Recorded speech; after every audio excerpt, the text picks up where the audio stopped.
Alright guys, welcome to the stream. We're all good. I saw some of you in chat was saying, oh, is WP gonna be there?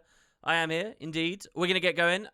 We'll see how much stuff we can do. If I can run a little bit extra today, then that's all good, because really, we haven't streamed very well, we've still been streaming, although the streams have been short lately, so let's just see what we can do about that. But yeah, I hope everybody's doing good. I've got a few ideas for different purchases and things I want to do. I've been kind of on a mad PvP binge the past 2 days. Like, ridiculously mad. I was pretty much fine yesterday. I just think I was really tired. You know, when you're really sleepy and your eyes go blurry? I think what had happened was I was really sleepy but didn't realize. So, I put my head down thinking I wasn't even that tired, but it might fix it. And was out, hard out. Then I had a weird nightmare. I don't know if you guys have seen it. There's this gif of a giant snake that some guy has a pet. And it knows how to open doors, and the way it opens doors is it like just flops its body onto it and then just slams the door open, and then it falls through and just smashes onto the ground. Anyway, there's like a really funny, like fairly viral gif or video of some girl who's the roommate of the guy with the snake, and she's like trying to dance or something in front of her camera. She's like learning a dance routine. And suddenly the door, just on its own, opens behind her, and this enormous snake goes flopping into the room. And it's not a prank or a joke or anything. It's the snake just knows how to open doors. And the snake just bursts in on her, and she freaks out, and she's really scared. Anyway, I saw that like a month ago. And I had a nightmare about a giant snake last night, and I'm pretty sure it was influenced by that. Anyway, so yeah, I was out hard. Immediately following the stream, I just went straight up to sleep. And I could have been out for the next 12 hours, I think, easily. But that was about 5 hours in, and I realized that I was super tired, and that way it hadn't been my plan. I was only going to sleep for a little bit, so I got up in the middle of the day, the middle of the night at like 12, which was just not good. And then it turned out there was no point me doing that anyway, so I went back to bed, and now I'm here again, and it's all pretty good in general. Mostly I've just been on a PvP binge. We got a lot of cool unlocks for Master though. Because I've been playing so much PvP, I do have some resources, which I kind of want to fill you guys in on. I want to talk about a bit. So first of all is this. The Icebrood Saga material coffers. Now these come from the end of the reward track for the latest map. And obviously there'll be a new currency and a new map with the next release. And if I double click it already, the devs have this thing here saying coming soon. And it says more items will become available with future Icebrood Saga releases. So, this is what I'm now stockpiling. And I've got a few across different characters. What I'm going to do is drag this down here. And I think as this season goes along, as the saga goes along, I'll keep building those up. And that's going to allow me to spam a ton of materials out really quickly. I could start saving PvP potions as well. So, if I start stockpiling these material bags and PvP potions, what I can do is... as soon as a patch releases, finish the reward track. And let's not forget, the last reward track was super rewarding. Instantly finish the reward track. Why are they not stacking? And then even use these to get a ton of the stuff, like day one for that opening stream, which would be pretty good. Which, by the way, I am planning on doing again. And I haven't made an announcement video or anything. But yeah, that is something I hope to do. Anyway, well, let's salvage that. So anyway, we got Royal Flame Weapons. Now, I do have a mail from one of you. Agent Chrysantha's just like spamming me with stuff. But here we had from Lanaya Fell Square saying, not exactly sure why, but I'm letting you know that the Royal Flame weapons dropped in price a lot at the time of this mail, 13 hours ago. They're now to 70 gold a pop. So if I type Royal Flame, yeah, the coffers are 70g and buy orders are at 60. So I think what happened was after Halloween, it spiked because everyone thought they'd be gone and panicked a bit. And then it turned out it was just people investing. And now it turns out there's been too much investment and it's all leaking back. And now the true price is starting to manifest. So I did buy a couple of these at the 90 gold price point, if I remember rightly. They're now 20 gold cheaper. To finish the achievement, the collection, we would be looking at another 3 of them. So that would be, what would that be? 210 gold? Somewhere around there. Which we can afford. So we could finish this with 210 gold. Or there's another thing I want to do. And that is, so thank you very much to Lanaya. We might see if they shrink even more now that I know they're on a downward trend. Or another thing I kind of want to do is if we have a look at minis. I actually bought a mini off stream and unlocked off stream. Basically, one of my characters at a Fashion Wars thing, I thought it would look really cool to have something icy or like cold looking. And as such, here's a weird thing about the UI. I can't rotate my character right now because I'm on the mini page. Anyway, oh, that's Noct, is it? Oh, I see. Okay, Noct. And you'd open that mail by saying not sure why, blah blah blah. And I'm guessing you mean you're not sure why the price is down, not sure why you're mentioning it to me in the first place. But anyway, the gin, right? I bought an extra gin. I don't know where they appear on the list once they're here. But I bought the water gin, guys. All right, this guy here. So we now have the air one. We have the earth one. We have the water one. But if you have a look at the bottom, there's still like those POF minis. So this is Winter's Day stuff, which we'll be getting later. This is all guild mission stuff, which I really should pay attention when Spud do those lately, and I should be getting in on those. The Chuck Lobber, what the fuck? Where's he from? Oh, he must just be commendations about. These are all commendations. Llamas, raid rewards. Okay, and here we go. So, raid reward, raid reward. All right, this is the POF section. The Awakened Abomination, who's fantastic, by the way. The Janundu Worm. The Fire Djinn. The Sadhava, or Shadava. And the Mini Mordant Crescent. These guys... These are the POF section. This is what I need left from Path of Fire. This stuff is Winter's Day again. Hopefully will be on sale. This is like the equivalent of that Halloween set we just got. So yeah, we've got the POF section. I kind of want to finish the POF section. If we finish the POF section, all that is left is commendations, raids, and Winter's Day. That's it for all the minis in the whole game, which excites me. So let's have a look here. At that last gin, at least, because I bought the other one. When I typed gin before, I noticed they'd all come down. These were like $1,000 each a while ago. But the meta update, you know, 9 months ago now, whatever it was, it's pretty good. He's down to 100. So I think I'm just going to buy him. I'm not going to put a buyer in. I think I'm just going to buy him. And we'll get the last gin. So that's cool. We've now got all of those. Then next, let's see what the Shadava is worth. Like, this is like the strike mission thing, right? I'm not playing the content that drops him because it's too rare. I'll just get the money and buy him. Now, that's 235. This is like, we could do the entire Royal Flames thing, or we could just pick him up. So he's a bit pricey. If I type Janundu... See, Janundu's only 99 now. So I'm thinking we'll get the Janundu Worm.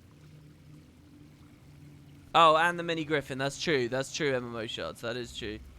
And then the Awakened Abomination is still super expensive. So he's out of reach for sure.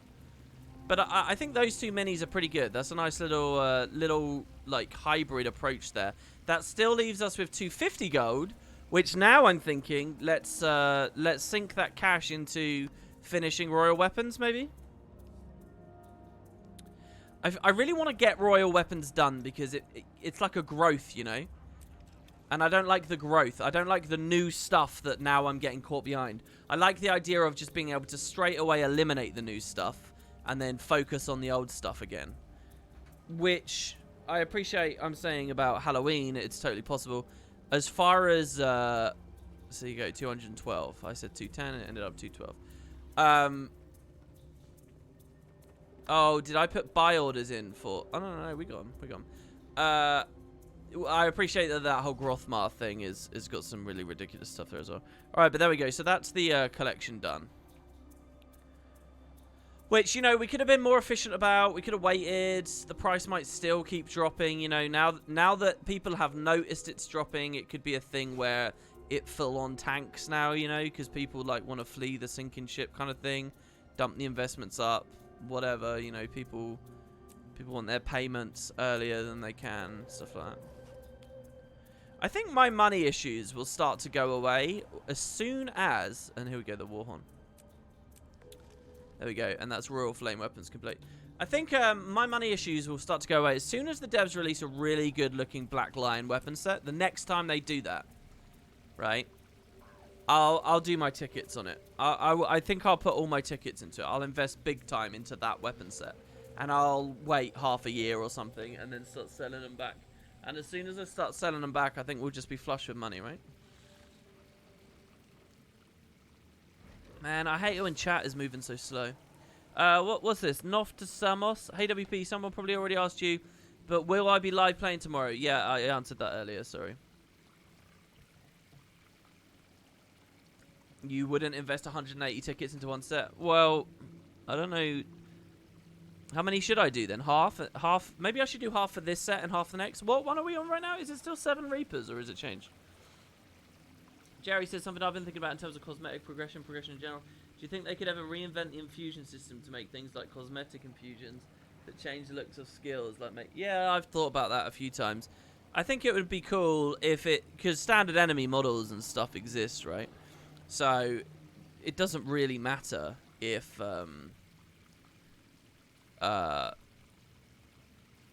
it's like animation bloat or whatever. You could get rid of that, you know, with standard enemy models. So yeah, I think it's a cool idea. I think it would be a good way for ArenaNet to earn some money for themselves, and also kind of a non-intrusive one as well. If like the default is for it to be client side and people can opt in to seeing everyone else's crazy animations, I think it could be good. It's one of the. It's a bit like you know that outfit non-traversy where they were talking about how there's so many trench coats or whatever because they don't want to tamper with the silhouette. And it was like, well, hold on, you've already got outfits in the game that tamper with it anyway, so why the fuck do you still care? It's like that, right? It's the same thing. It's like, oh, we don't want to mess with the animations. We want it to be... But, I mean, come on, look at the state of your game. Look at what has actually happened with the visual noise and the creep and stuff. Maybe you need to take stock of the actual situation we're in right now and just appreciate that it's hard to pick out individual animations anyway for the vast majority of players out there in PvE particularly, which is who you'd be selling to. That it doesn't really matter whether one of the 3 meteor showers currently slamming down onto the Octavine happens to be blue instead of yellow, right? Like, does it matter? Not really. And again, if it was like optionally opt-in, well, it's all looking pretty good to me. Okay. Did I unlock the minis already? Did I already right-click unlocking everything? I was just in the middle of talking about something else, was I? As I did so. Let me type Jin. Yeah, okay, so we got all of those now. Let's see what the PF section now looks like. Oh, I love it. I love it when we get another row down. I'm really looking forward to the moment where I don't even have to scroll to see minis that I have unlocked, you know? When that happens, it'll be a good time. And I think it is possible to get there with the Winter's Day stuff. Because Winter's Day is going to eliminate like 2 rows. And I think I'm in the... Oh, no, I'm like 3 rows. I think I need to spend some commendations on minis or get more llama crafting done. Speaking of which, let me just check that I don't have more llama currency. Just for one brief moment here.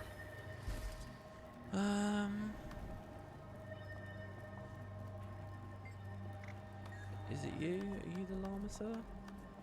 Oh, I do have a little bit more llama currency. I can get 3 more. 3 more equals 1 of the higher tier. Man, this is why it's annoying that I never queued that monthly as well, because... dude, we've got 1 of each. So I'm guessing I need to make 2 more fancy llamas. So getting 3 more regulars isn't going to help. 2 more regulars gets me another one of these, but I'd need 3 of those. We're 1 shy, basically. We're 1 shy of being able to get our next thing. Or maybe even more. I don't know. I don't know what's going on there. Alright, that's fine, though.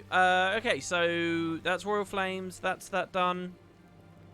Feeling pretty good. Let's get our races going, I suppose. And then I'll look at maybe some Grothmar. If you guys want to set up a squad of 1. Oh, I'm supposed to be NA today. Actually, I am going to... Oh, but how do I do this? I don't have any other meaningful overlays to go to swap to. I guess we'll start doing the NA stuff tomorrow. Ah, fuck's sake. When will I get the metallic llamas? When we stop sucking, I guess. I already have the bronze one. But I did that from a random group. that I was invited to like half a year ago.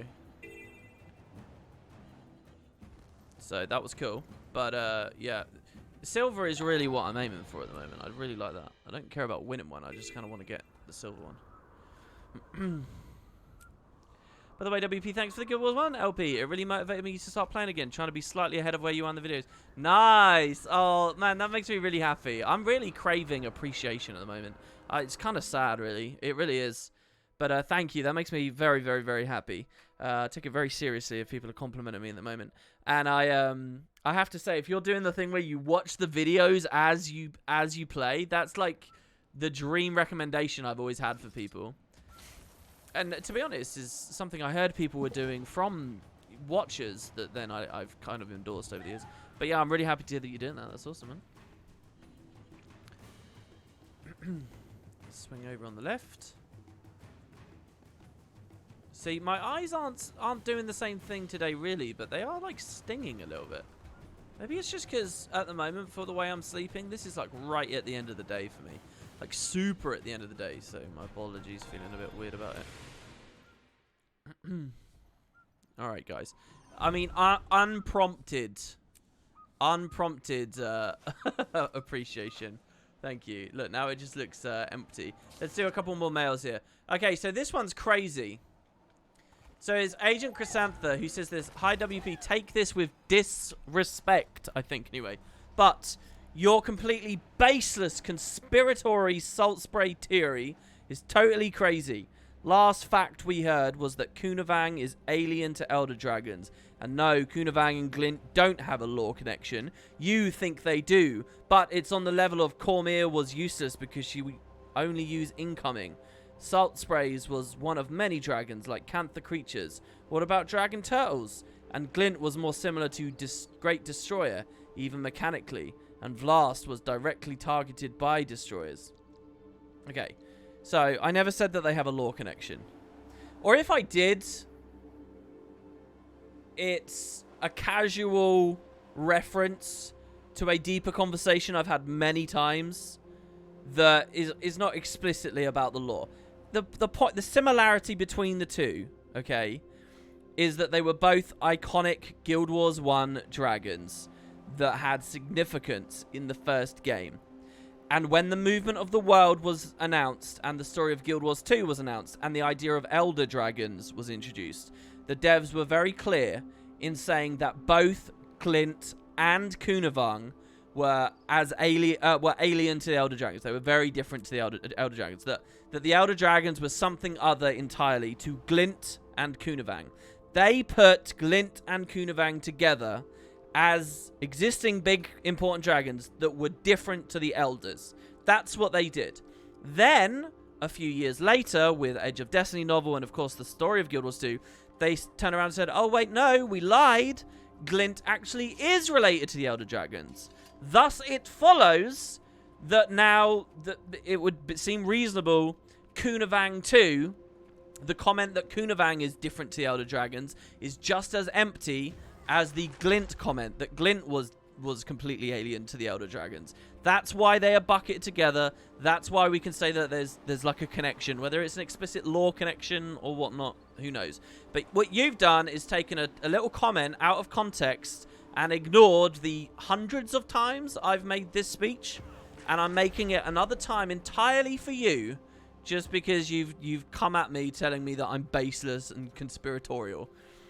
But yeah, the whole idea of dragons in Cantha is very cool, and there are lots of types of dragons, like you mentioned there, the turtles and stuff. I mean, Christ, it was the Dragon Empire. That's why it's such a... Look, for the real nerds, the real lore fans and stuff, Cantha isn't just an enticing location because it's like, oh, we went there in Guild Wars 1 and I like Asian architecture. Whatever that means, right? It's that it has this kind of mysterious dragon connection to it. And then you have the Ministry of Purity and the xenophobia and the idea of technology there and all that other stuff and the Dredge Tunnel, and it becomes a fascinating location. So, yeah, let's get the daily yield, I guess. And, open all these free items. I wonder how many berries I have now. I can just mouse over and tell. I have 390, and they're pretty much just from logging in. Alright, next. Reward Matt Grothmar. WP, since you seem to not know what thing you're doing for what reward, here it is. The recovered char artifact is from the vault.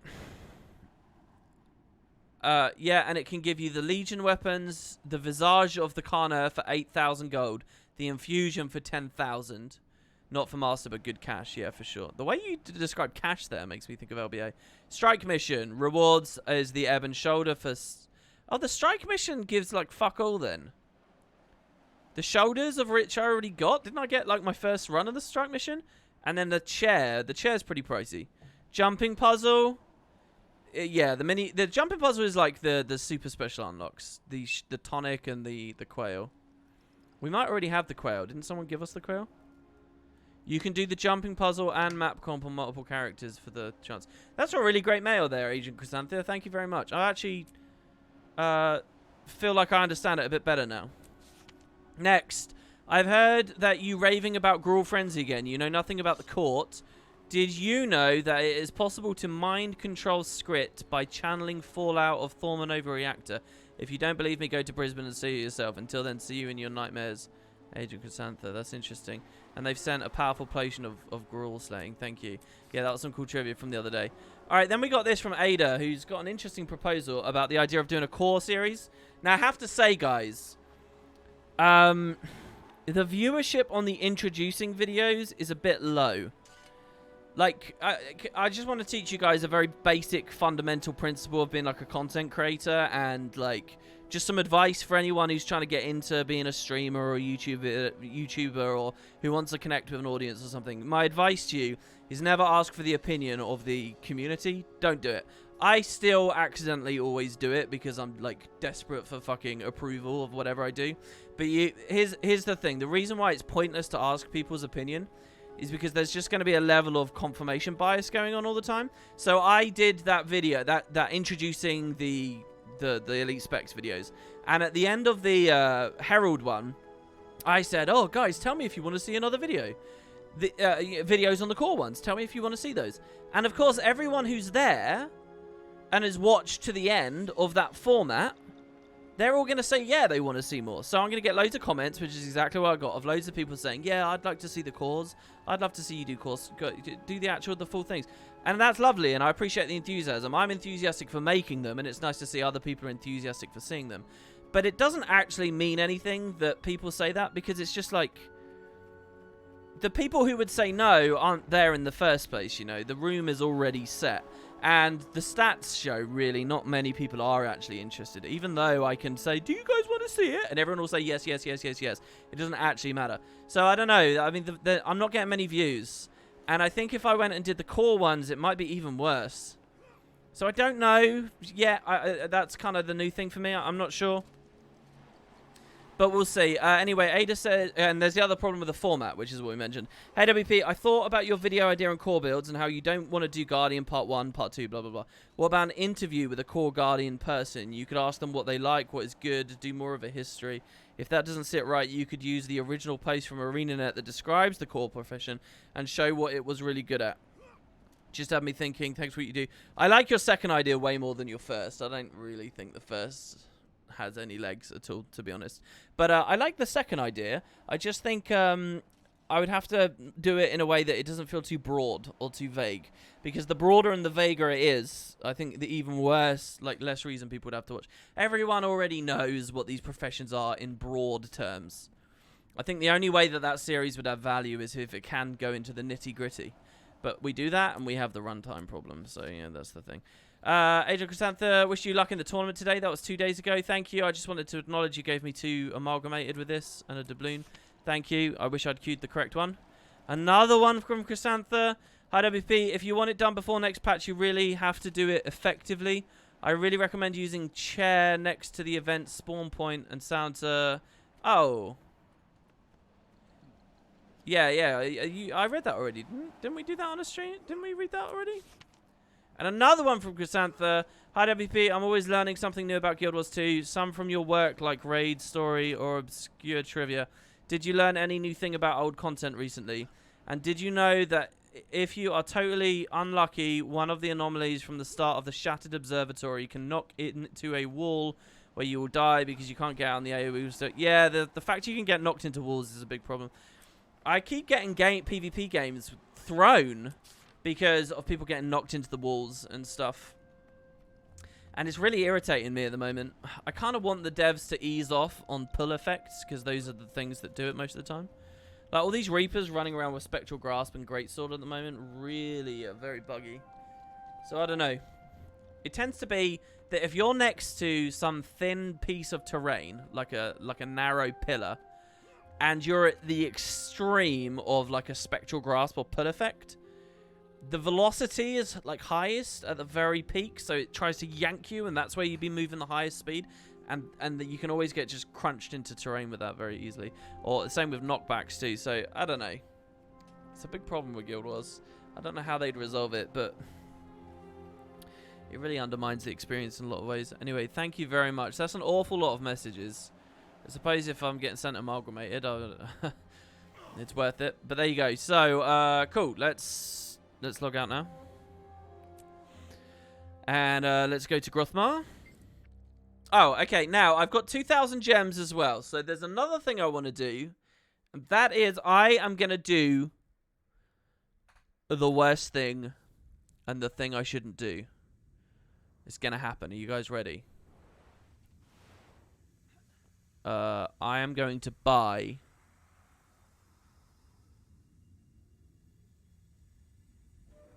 And I'm going to really piss off... This isn't, I'm not, wait. Don't tell me it's left already. Ending soon.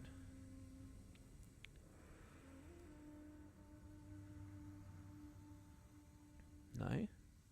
Oh, I guess they're not ending soon. Where are they? Upgrades? Dude, this fucking store is too laggy. ArenaNet need to sort out how laggy this is.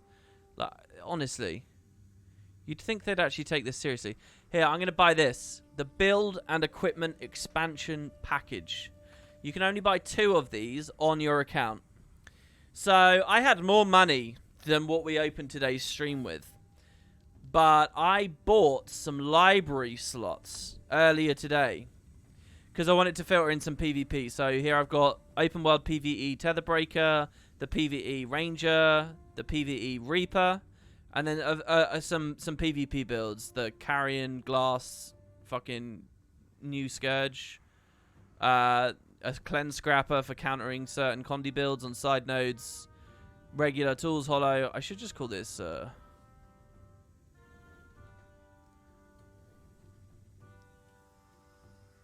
Tools. This I don't know what this will look like post-patch. Why the fuck can't I press spacebar? Weird.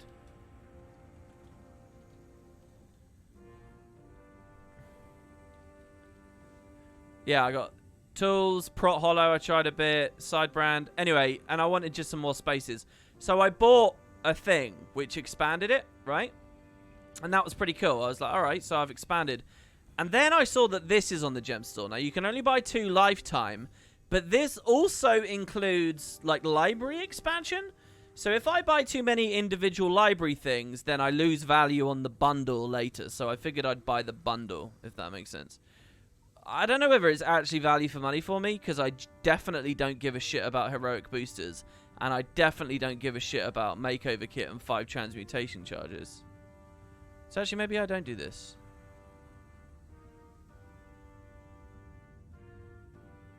No, it is value. It is value, because this is worth 500 gems.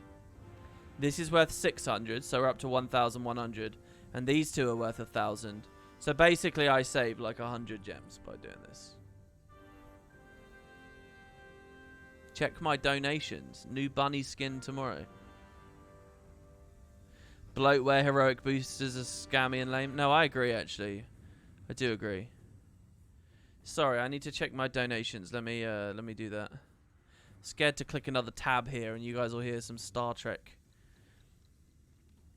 in the background. Oh my god, I was already logged in. Ewendel! Oh my god, dude! Thank you! The $5 from Ewendel. What a blast from the past. Thank you, man. I appreciate you with a smiley face. I really appreciate that, dude. Thanks very much. What else have we got here? I haven't scrolled down this for a while. BDP's TV waved at us and subbed. CVPCS, it's good to see you. Gorkum just subbed with Prime. Benji. Ewindle subbed 3 days ago as well. Dude, we don't get many subs anymore. Fuck. I gotta get shit together. Alright, anyway, let's not depress ourselves too much. Let's just buy this. They're just random YouTube clips from Next Generation era stuff. I've been reading so much about Gene Roddenberry. I think he's really interesting.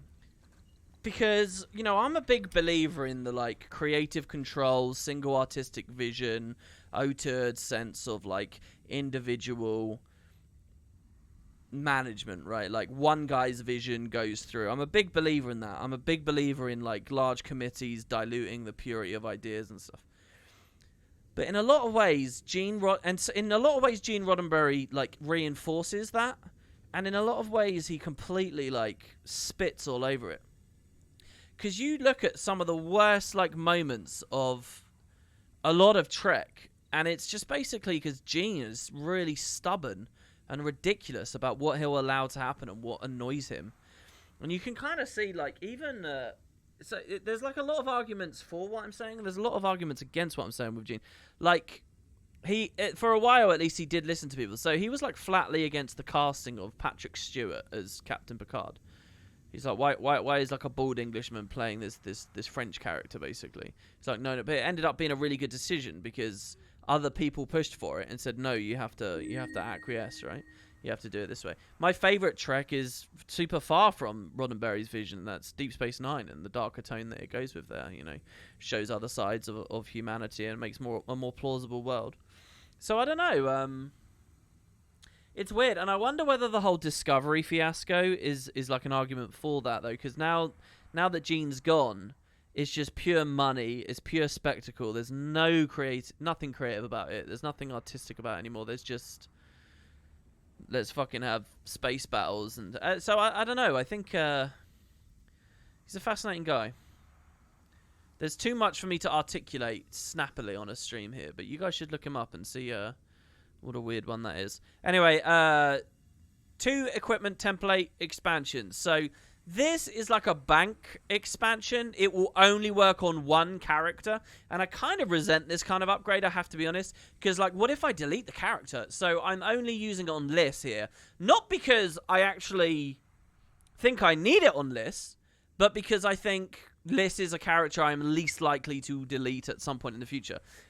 You know, some of those other characters I kind of like this. If when I deleted Liz, I got this item back, I'd love it. I think it would be really good and clean.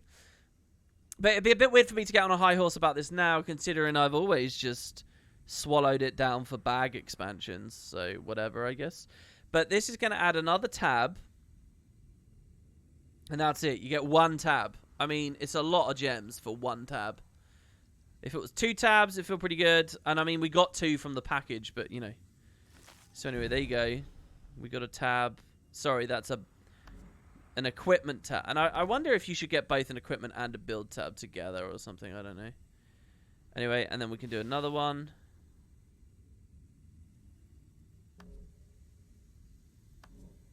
Wait, what? Oh, sorry, I double-clicked the wrong thing. That was the library expander as well. So there you go. So now we got 4 tabs. So we've got our, like, damage tab, we've got a support tab, and now we can set up a Fashion Wars set. And probably I'll put my grieving set on this, actually. I'll do that now, actually, fuck it. And we'll actually play that in the strike mission, because why not? And then the 4th tab, I don't even know what I'd put on that. I really don't. I don't think I have any concepts that I actually care that much about. Maybe I'd actually I do. I'd go, like, Minstrel's Boon Duration on this tab, Raw Healing on this tab. Right now I'm doing a weird mix, but basically I'll swap these into Magi's. So we'll have pure Raw Healing for open world like Zerg's Arcane Res and stuff, and then we'll have more of a Fractals kind of boon uptime oriented thing. And then that's 4 equipment sets for this, which is ample amounts, honestly. So I'm going to go to my bank. To everyone waiting in the strike mission, please do bear with me. You guys are super patient, and I do very much appreciate that. Let's go set up our thing. I really like the fashion wars I set up on the grieving set is probably the best that I've done. My inventory's getting so clean as well with this now. I really like that too. So much cleaner, just having it all hidden off into those loadouts. What spec am I currently playing with? I was on Tempest. They're mostly Tempest variants. What you're about to see is a Weaver variant, though. I'll try and build it again. The last time I set up a Weaver thing for open world and stuff, I just went for raw, like, super hard-hitting burns. That's what I wanted to do. And it was pretty fun. So here, these are my Magi trinkets. So we can already start cleaning this up here. So we go to the support set. And we're just going to go pure Magi's this time. Dude, my eyes cannot stop watering. And I'm like constantly squinting as well. For some reason it hurts to keep my eyes open at a normal way and relaxed. Can I swap the tabs around? This annoys me. I wish I could like click and drag and move. Because I don't like having like DPS and then thingy and then, but I guess it doesn't matter. And here we'll rename this to not just support Tempest. We're going to rename this to Magi support. The fact it's Tempest doesn't really matter. And here, I'm going to get rid of that as well. I'm just going to call this Berserker. Because the name should reflect the kind of gear that I'm actually running, right? This is actually Berserker Marauder mix, so I'll do that. I'll call it Berserker Marauder. And then Magi support. Okay, and now over here... Actually, well, I want the minstrel stuff in the 4th tab, so let's do it this way.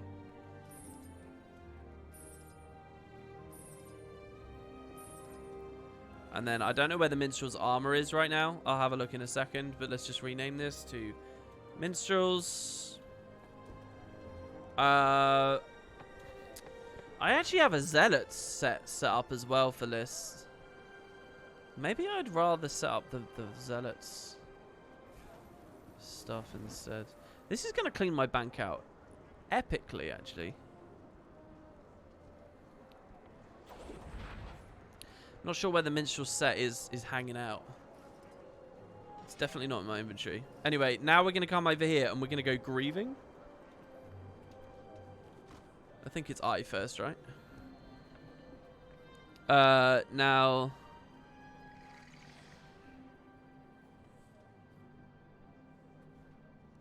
This is grieving, right?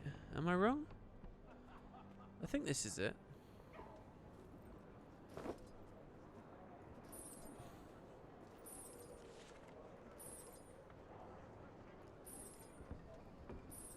So we slot that in. So basically, the idea of this is, as you guys know, what I don't really like about Condi damage in the open world is, you know, it spikes a lot of damage up, but then you lose a lot of value if you build lots of expertise, then and the enemy dies before all the Condis have had a chance to live out their full life, then you kind of just wasted a lot. So the way I wanted to build this Weaver was just really, really heavy spike damage. Don't worry about the duration, just spike a fuck ton of burn and damage. So I went with, you know, crit chance, crit damage, power, and just raw Condi as hard as you can. And that's the idea.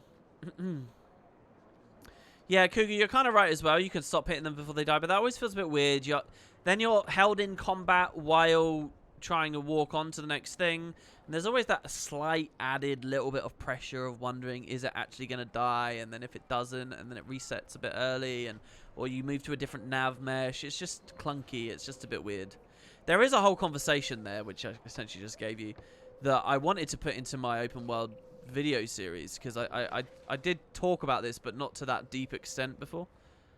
But yeah, it feels a bit off.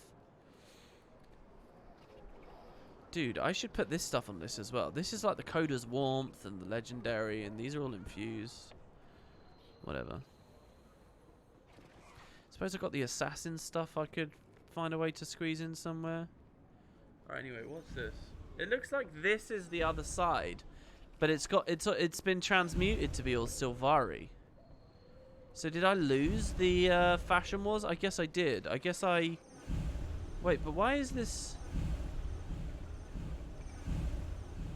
Oh, this is fucked up. What?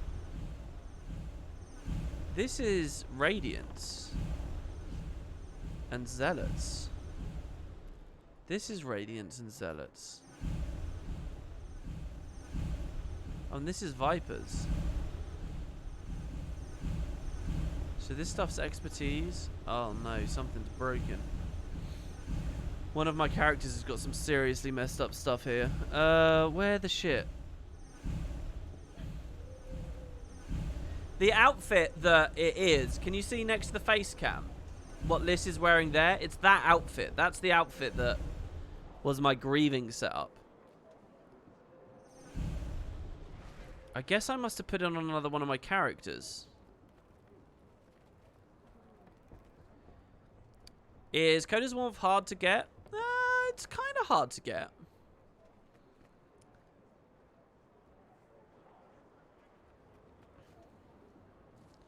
There's sinister stuff down there. I have to go to another character. I don't see it here. So before I kill everyone with boredom here, let's just do this real quick. Okay, what other light armors might I have put a lot of Condi gear on? Well, first of all, my Necro is a great start. So let's have a look there. Currently set up in Reaper stuff from the Reaper video.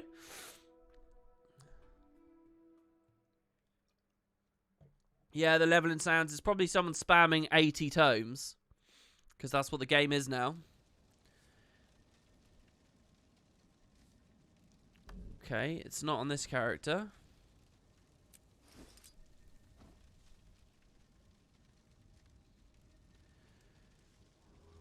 There's a lot of random shit I need to get off of that character now. Could it be on my...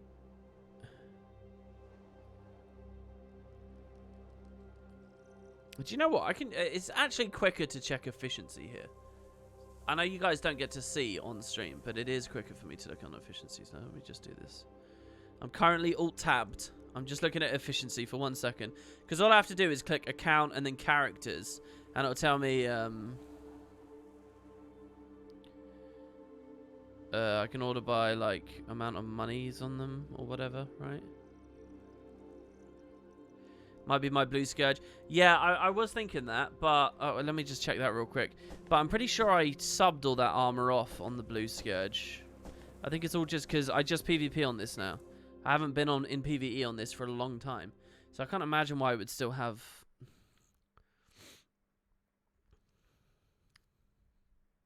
Yeah, the Lagos, that's who we're talking about.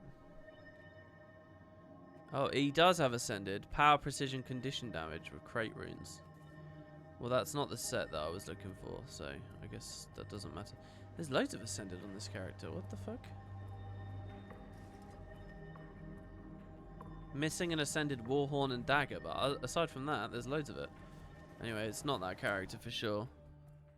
I was thinking as well it might be my Mirage, but I think my Mirage has... I know my Mirage at least got rid of all their trinkets. I think they should have got rid of their armor as well.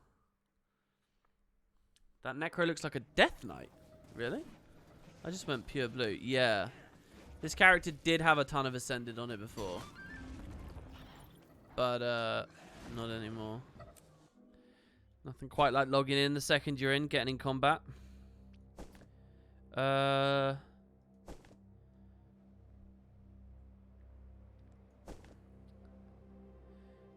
It could be this character. I don't think so, though. It's because I used to run open world stuff on that Necro as a Condi Scourge. That's why it's really good. Oh, that's true. I did, yeah. This guy's got exotic, weird mix of stuff. It's not him. Dude, I can hear my leaky tap. And it's just going plink, plink, plink constantly. And it's really getting on my nerves. Give me 1 second.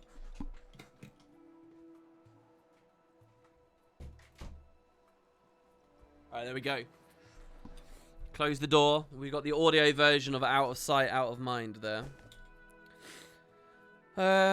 Carrotflower wouldn't be in... Oh, whoa. What if I did it to do the Aura, the final... Oh, it could have been, actually. It could have been one of the LP characters. That'll be super annoying though. Let me check my Mesmer though. You didn't mean the blue necro, you were talking about Arachnia's current fashion? Yeah, I can look on efficiency. I just don't actually know what I need to type into my account name to figure that out. It's like, by the way, we're almost at 500k account value, which is pretty good. See, if I type grieving, is it even going to show anything anymore? See, this guy doesn't have it. He's got just concentration shit on him.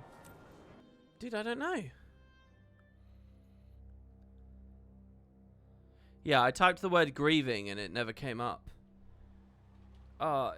There's no, and I bet it's been reskinned as well, so just typing like the name of one of the skins doesn't bring anything up. Just a ton of random items from across my account. You haven't checked recently, but is the LP continuing? Yeah, it's not at the moment going up, but it will be going up for sure. Just confirmed he has a door. Oh. Would it have a POF trinket? No, we're not looking for trinkets. We're only looking for armor right now. That's all we're looking for. Light armor as well. So it's only ever going to be on one of my lights.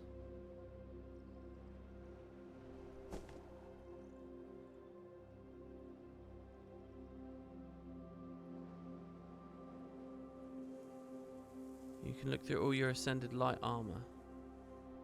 Oh, this is awful. The only thing is, I don't like spending loads of time on efficiency on a screen that you guys can't even see what's going on. Let me just see here then.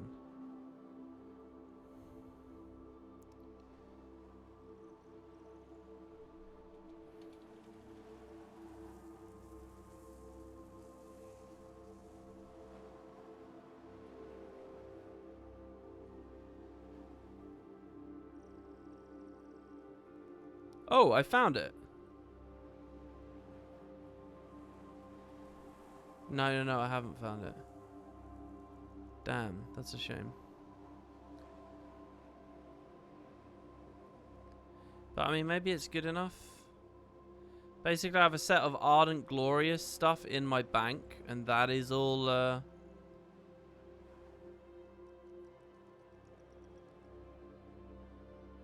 No, that's what we were looking at earlier.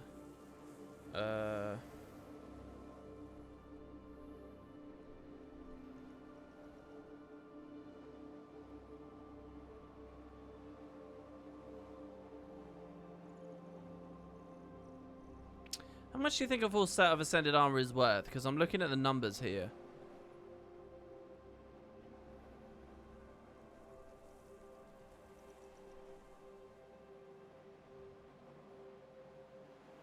And I'm wondering, like, you know, I can eliminate some characters.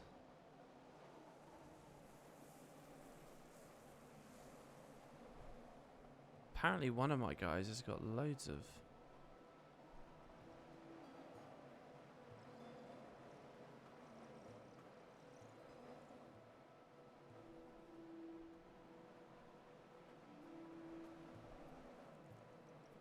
Alright, I can't keep people waiting any longer. Let's just, dude, apparently my Necro, Arachnia, has so much cash on her. It's insane. Let me go look at Arachnia again. If it's not on Arachnia, she's apparently got like 6,000 gold on her. I have no idea how that's true, but supposedly she does. So let's just have one more look. And if it's not that, I'll just put that Sinister stuff or whatever it was. Not Sinister, the Viper stuff that's in the bank. Did you search for the twins if it's not transmuted? Why would it be... What do you mean the twins? Isn't the twins... Oh, yeah. She's only got all that money because Eternity's on her. It's because she's holding Eternity and a couple of other legendaries. Yeah, that's all that is. It's not that she's actually got anything else. It could be him. Let me check Azric. It could be Azric. He's my last chance. Because he's a Weaver, and I might have been playing him in a Condi variant and all that kind of stuff.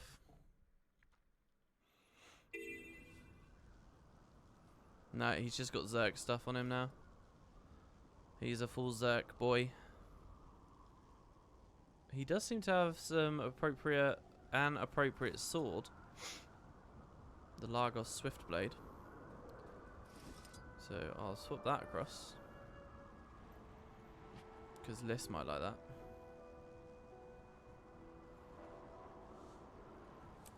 And I'll have to put a new sword on him at some point. Alright, let's just go get on it now.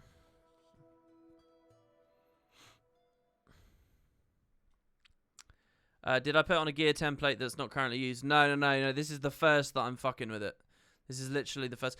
I was kind of wondering where it went. I will have cannibalized it probably when one of those 2 new raid wings came out. And I probably put it on like a Mesmer or something to set up like a Condi build. And just sort of lost it ever more.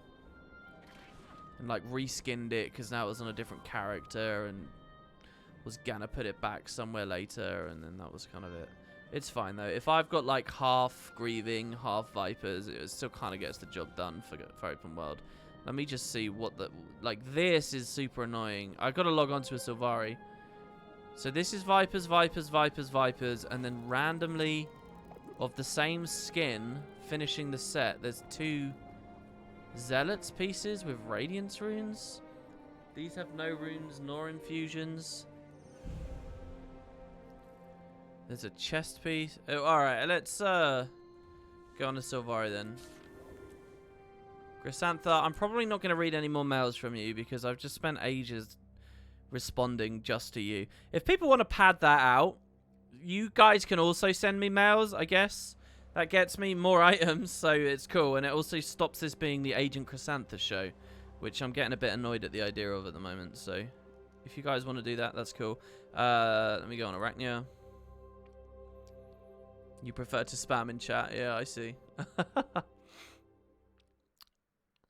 Oh, efficiency can't read the gear that's in the templates. Interesting.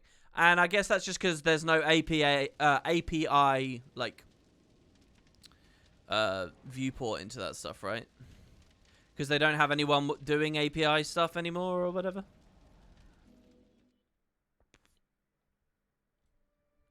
Endpoint, that's it. So no matter how great the efficiency guys are, they can only do what the devs give them, and devs haven't given them. Not a big deal, I don't think, but hey. Unfortunate nonetheless.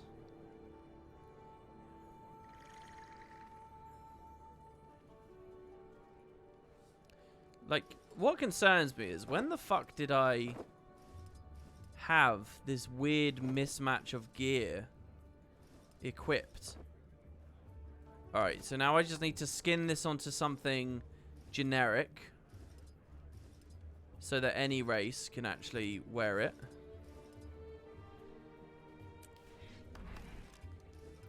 I need to swap the Reaper stuff back on. Okay, good. And now I can... It's really weird seeing basic gear with an ascended mouse over. Isn't that really strange? That feels so odd to me.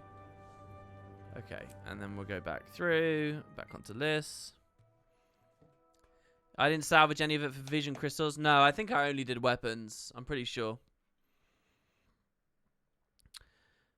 And now we can put it on Liss, and I'm still going to be 2 slots shy. But I could never have equipped it nor transmuted it unless I did that. Which is annoying, but there you have it. Alright, so slot 3, Grieving. This is Vipers. This is Vipers. That we don't have filled. That's Vipers. And that's Vipers, okay. So we're missing the legs and the chest for some insane reason.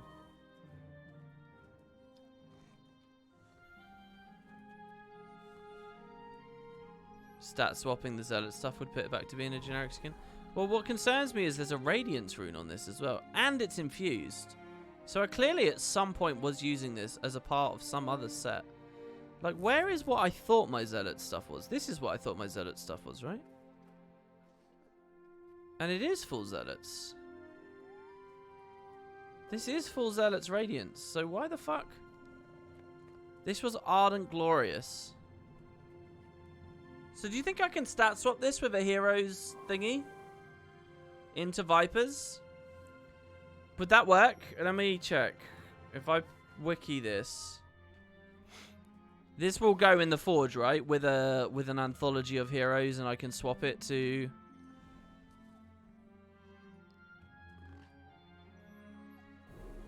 The Ascended version of this piece can be upgraded to Legendary. Oh shit, yeah.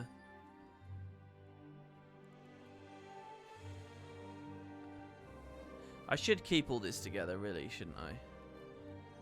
This is all Ardent Glorious right now. I should keep it all together. Yeah, I didn't come to NA. I'm really sorry, Kerry. I completely forgot. I did mention it earlier. Don't. If I do that, I lose my upgrade functionality for Legendary. Fuck's sake. Really? Well, what if I try and upgrade and I can't put it to Legendary because I spend all the currency I get from all the infinite PvP I play. I spend it all on llamas. Like, literally, you have to choose between llamas or Legendary. And I picked llamas, so I can't even. So I'm stuck with this. Why did I do this? Is this for real? Ardent Glorious, Ardent Glorious, Ardent Glorious, Ardent Glorious. I did. Why? Why are two of them Zealots?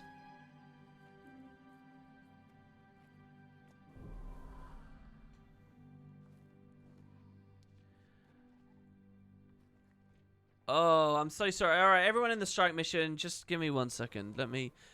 Where's my legendary armor as well? Because I could just swap that.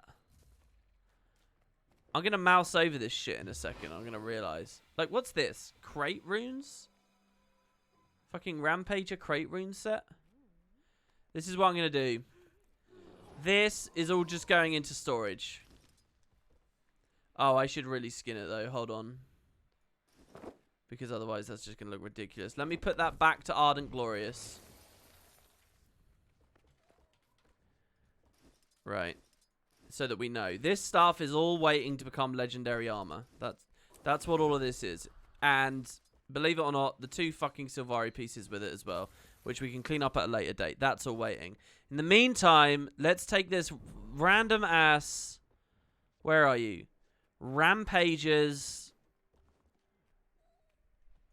Which isn't even Condi main stat, but just bear with me, just so that we can get this done here today. With crate runes, I'm just going to swap the crate runes to Balthazar runes.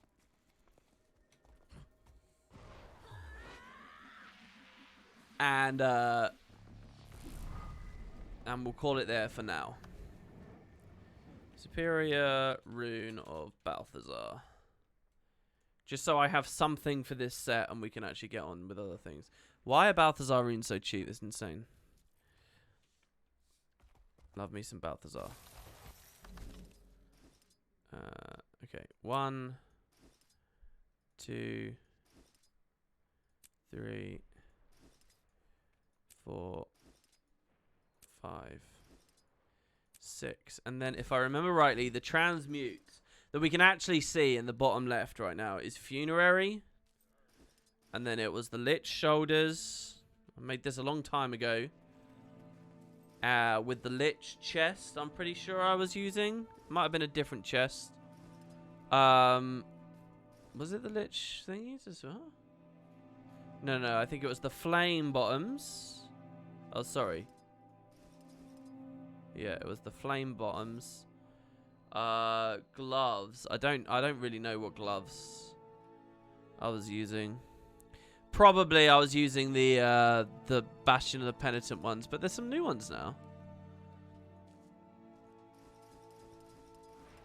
Just want to look like a kind of evil little necromancer dude.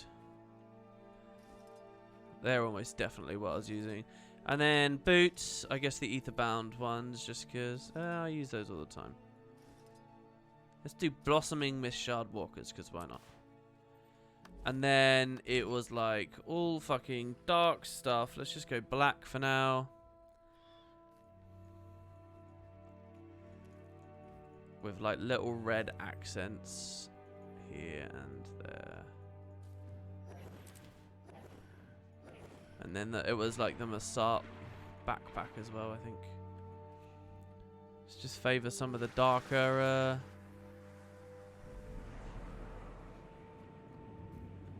not darker, sorry, some of the later dyes. I remember I had that gem dyed, and it looked really good. And then, yeah, the eyes on this shoulder looked good, right? Going red on the eyes. Come on, there you go. And then you go red with the eyes on the gauntlets as well. If that's actually possible, wherever the fuck they are. I assume that's the channel. Can't even really see them. And then, I don't know, a bit of a red accent on that, and a bit of a red accent on that. This is all much more washed out and shit looking than it did before, but whatever. We're close enough, and then the wardrobe, we will change the fires of Balthazar there back into the Masat backpack. Alright, and now we have a really shitty Condi set. Oh, wait, weapons. I've got that sword in the slot down there. Wait, why can't... Oh, yeah.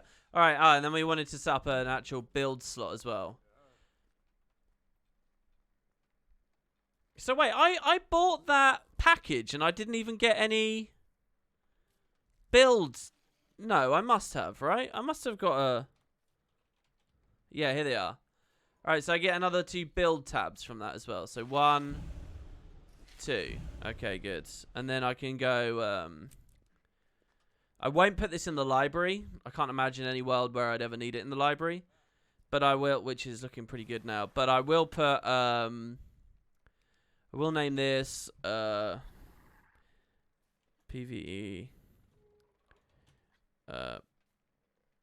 Burning Weaver.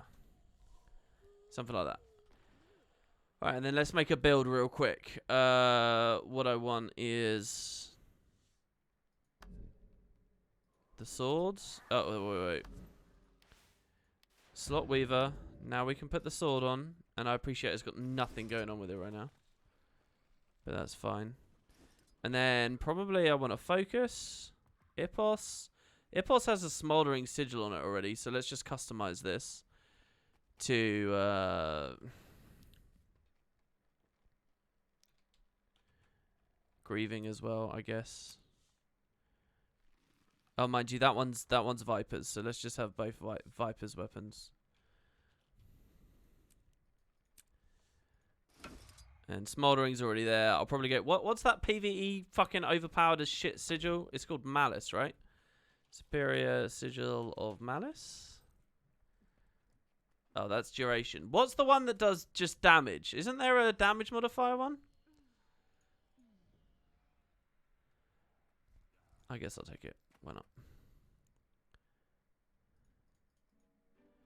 Bursting, that was it. Yeah, too late though. I've already bought this. But yeah, bursting, that was the one. Thank you, everyone that said that there. We'll go fire, and then arcane, probably. And then we'll go...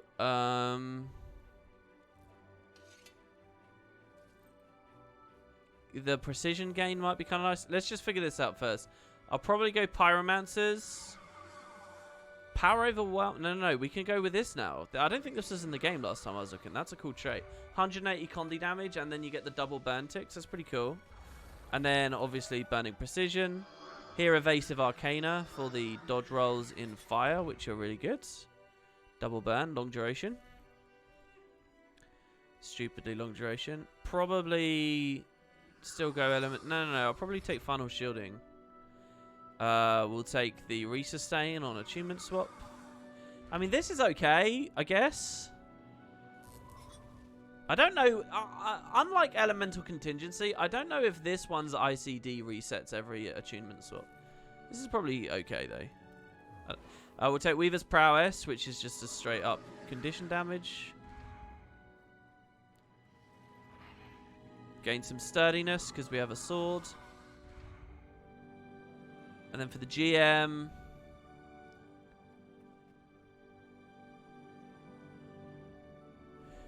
increase effectiveness, swiftness, or maybe just an extra precision bump. And just the damage bonus. Let's just go that way. Hello, Boots. Oh, you saw my message too late? Oh, dude, you just made me shit myself. I was really scared that I'd missed your message there, because I responded to you this morning, and I haven't actually really looked since. Boots, I woke up today, and Boots had messaged me saying that we could record a thing, and I said, yeah, I'm good all day. But, then I didn't look back. Okay, dude, I'm glad that you'd missed my thing, because I'd missed yours as well. Oh, I see Kerry sent me a tweet. Cute infernal horror springers looking for a loving home. Follow and retweet to enter and let these bunnies know you've got room for them. We will pick 5 winners at random tomorrow. Alright, okay, anyway, let's take Primordial Stance. Signet of Fire is kind of fun, I guess, for PvE. I probably still like Lightning Flash. Probably the Signet Heal. Take the Elite, because it's got big Condi damage on it. And then... I mean, we could do the Glyph anyway, I guess. The Glyph in PvE? Ah, fuck it. Why not? We'll go something like that. Okay, alright, let's go to the strike mission now.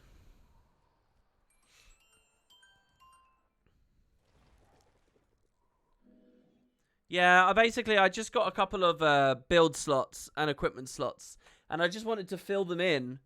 And I had a cool fashion was set up for like a Condi version on lists, and I thought I just had the gear sitting around. I didn't, so we've just kind of cobbled a pretty shitty build together there out of nothing. But it's just to get the slot filled, and then later on, when I'm really invested and interested in it, I'll build a better one later.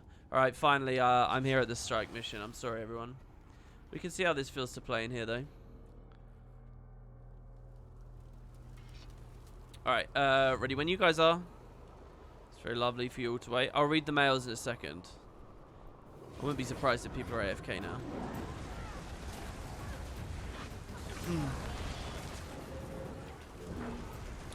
Not sure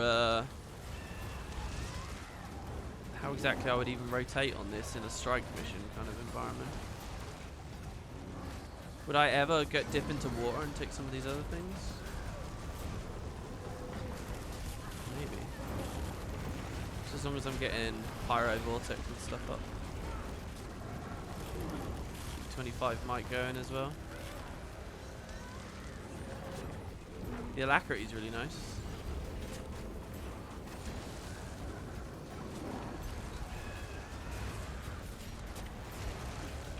I'll stay for another 2. I should probably dodge on him as well, right? And fire each time I get that.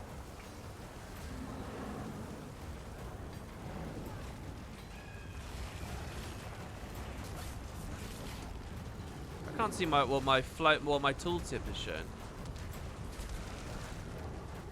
I literally can't see it. I'll stay for this again. Oh, there's a phase. Yeah, I love those fire dodges. Really good. The elite back up. See, none of this, like Gale Strike, none of that's good. So. This guy doesn't even have a break bar. Just became aware of that fact. Not even having a break bar, that's crazy.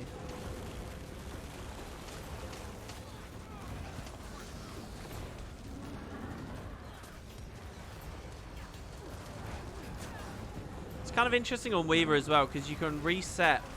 The thing with Evasive Arcana, right, is that if you leave the attunement and come back, it comes back. And you can get it very, very rapidly, it feels like, on this. Do I ever want to double attune? That's the other question. Like, I could double attune for Cauterizing Strike. Aren't I on the GM that gives me more flat damage when I do that as well, right? Like, so like this. Cauterizing Strike has some burn on it, for sure. Lightning Flash is obviously a dud here. It's not like I was really building a build specifically for the strike mission.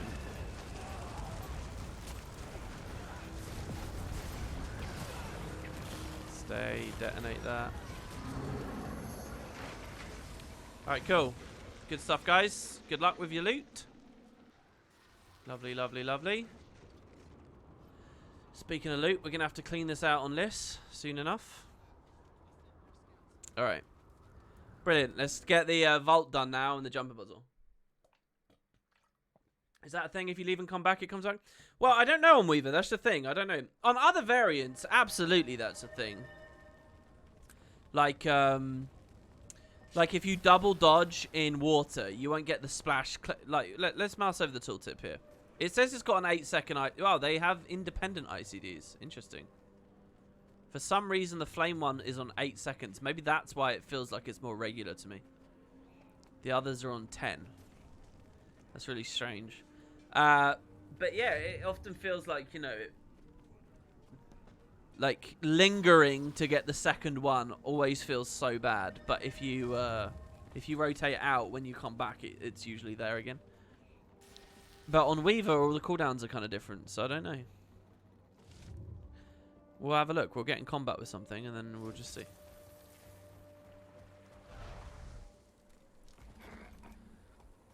It lowered it because you have the fire trait. Oh shit, that counts as a fire achievement skill.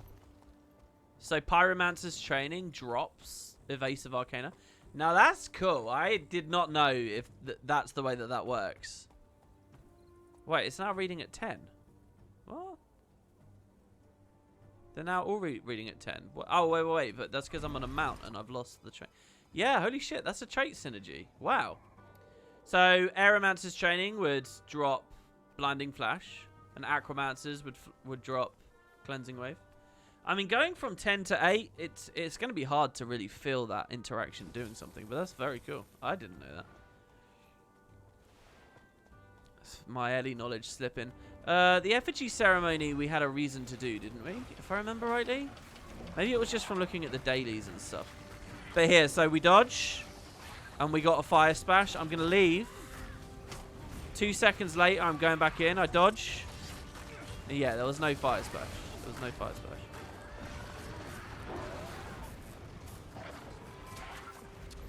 Dude.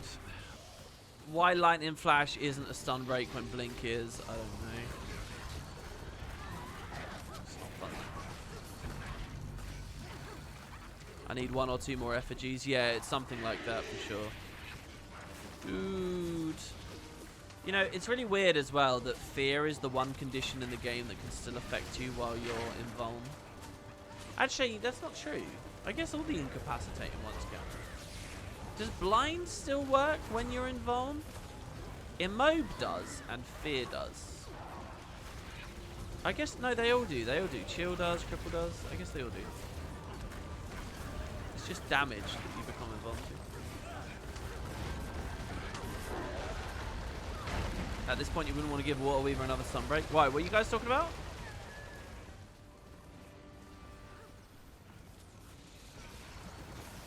Oh, Lightning Flash Stunbreak. They took the Stunbreak off of Lightning Flash because they felt Canaries had too many... Cantrips had too many Stunbreaks. Did it ever have one? I'm not sure it did. But I guess that makes sense, the idea that a utility skill selection is thing. Look, the thing is, it's not that Lightning Flash needs to be buffed. It's that they all need to get nerfed to Lightning Flash's level, alright? Lightning Flash is more than enough, alright? 900 range... And that's it, right? There's no stun break on it. There's no traits. You know, there are trait synergies, but not like fucking dropping the cooldown some epic amount and all this, like, super speed and all that shit. Like, Mesmer having an extra 300 range and a stun break on it and a lower cooldown and better trait synergies on a class that has, what? Sorry, more base health? I don't understand. Like, that's just nonsense. This is, especially movement power creep is such a thing with this game. So I would drag them all down to Lightning Flash's level. For sure, I would drag them all down to that. Blink is just so much bigger. And I would get Shadow Step down to that level as well, by the way. I'd even fuck the Thieves with it as well. Because I would keep them getting the blink forward and the blink back. That's cool. Keep it as a stun break if you like. That's cool. Keep the Condi Cleanse on it. That's cool. But bring it to 900 range. Bring all shit like that down to 900 range. They're too powerful as hard disengages. It's really, really, really nuts. It's kind of interesting, right? Because I was... there's a thread on the forums at the moment where someone...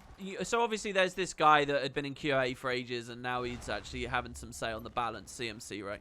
And he's got all these ideas for the upcoming balance, and everyone's all very excited on the competitive side.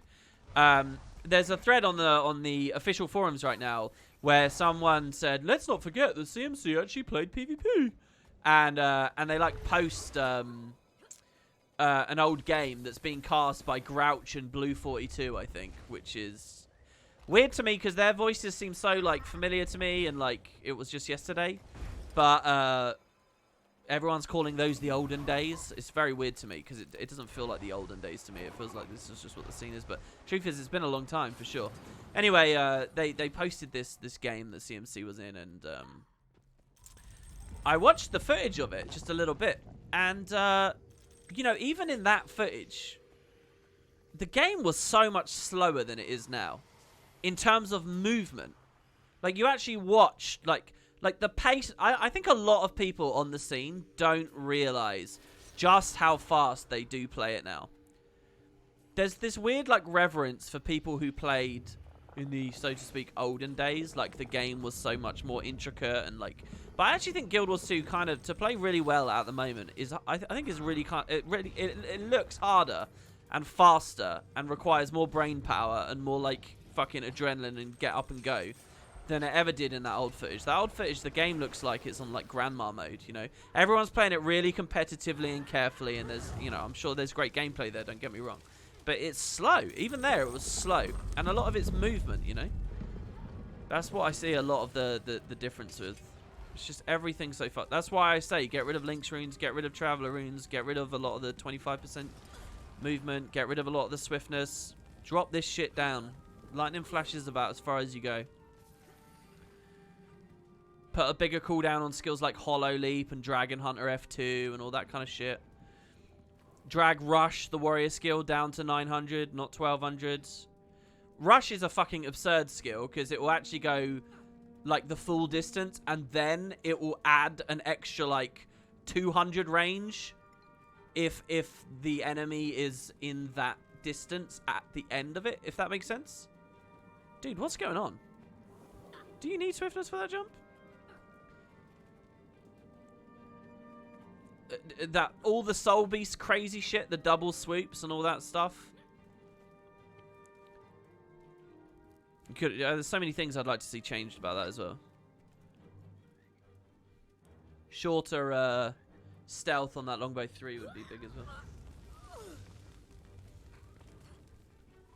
But Rush is easy to sidestep. That's not the point I'm making. I'm talking about how much movement there is. It's like saying, oh, no, none of this matters because Blink is easy to sidestep. Lightning Flash is easy. That's not, that doesn't tackle the discussion. Oh my god. I looked at chat. Every time I do that jump, I look at chat. Soul Beast double leaps in World vs. World is ass. Yeah, like, it's crazy. It's really crazy. And all you have to do is out of a smoke scale F2. Is anyone still with me, by the way, on my smoke scale thing? Get rid of the stealth and the smoke assault on the smoke scale. Give them one or the other and put the other thing on one of the other pets. Split them apart. I think then you've got two very viable pets still. But not everyone's locked onto fucking smoke scale all the time, right? If you want smoke assault, you don't get the stealth field too.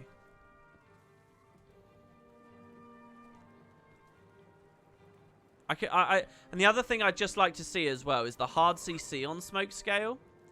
I'd just like to see the cast time go up on it, that's all. Because I was looking at it in a game the other day, and it's got that, you know, like those golden beams of energy that coalesce into a character as they use an elite skill, or like, you know, like what a warrior looks like as he's casting Rampage. You can always tell that he's casting Rampage because it's like you get those gold lines like moving into him, right? Well, pets have that when they use hard CCs as well. If you look at the smoke scale, it does the same thing. It has those lines. And that's the devs basically saying, hey, look, here's a thing, you should dodge it. The devs are trying, but it goes way too quick. Way too quick. And then obviously all the quickness that gets spammed on them and stuff now as well just means it's ridiculous. So I would just, you know, if you have to have a hard CC on a pet, fine. But can you just make the cast time a little bit longer on that. And the thing is, you can't make a suggestion like that without what rangers going, but pet control is so hard.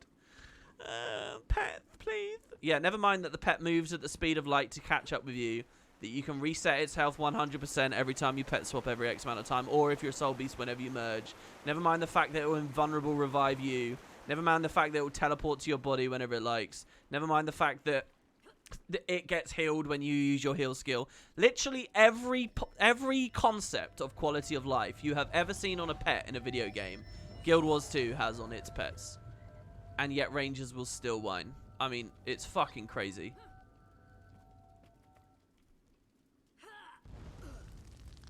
You hate the rock goat? Yeah, like, I was playing against a core ranger, like, today, I think it was. Maybe it was yesterday. And I was like, alright, I'm not going to let this fucking gazelle one-shot me, this stupid bullshit. He's a core ranger. All I got to do is just kill the pet. And he had, like, smoke scale out at first. So I start fighting the smoke scale, and it uses, like, the smoke assault on me, so I can't DPS it for a bit. I'm about to kill it, and he pet swaps to the gazelle. So I'm like, fine, I'll kill the gazelle now. And I start fighting the gazelle, and he's got, like, Rampage as leader of the pack up or whatever. The thing has, like, boons out the ass, and he uses Troll Unguent while I'm fighting it. And it's super fucking tanky. Like, Gazelle is ridiculous. It's so crazy with its damage and stuff. It's absurd. And then you actually start counter pressure on Gazelle, and you realize it's also like a tanky motherfucker as well. It's like it's not like a bird. You know, birds can hit really hard, but you can kill them very quickly. You can just slap back at them and they go down. And you try and do that against a Gazelle, and it's like, oh, no. The Path of Fire Balance team just decided to have literally the tankiest idea of a pet possible, also with all these absurd stats. Like, it's so bad. It's so unbelievably, like, negligent, the way that they added that Gazelle to the game. So annoying. And, you know, it's really costly to try and hit something that's not the Ranger, you know. You gotta make sure you're in, like, some pristine line of sight or something. That, by the way, also Barrage will still threaten you through anyway. Just to buy enough time to maybe pressure the pet down to maybe then do something about it. But no. It's ultra tanky. So, have fun.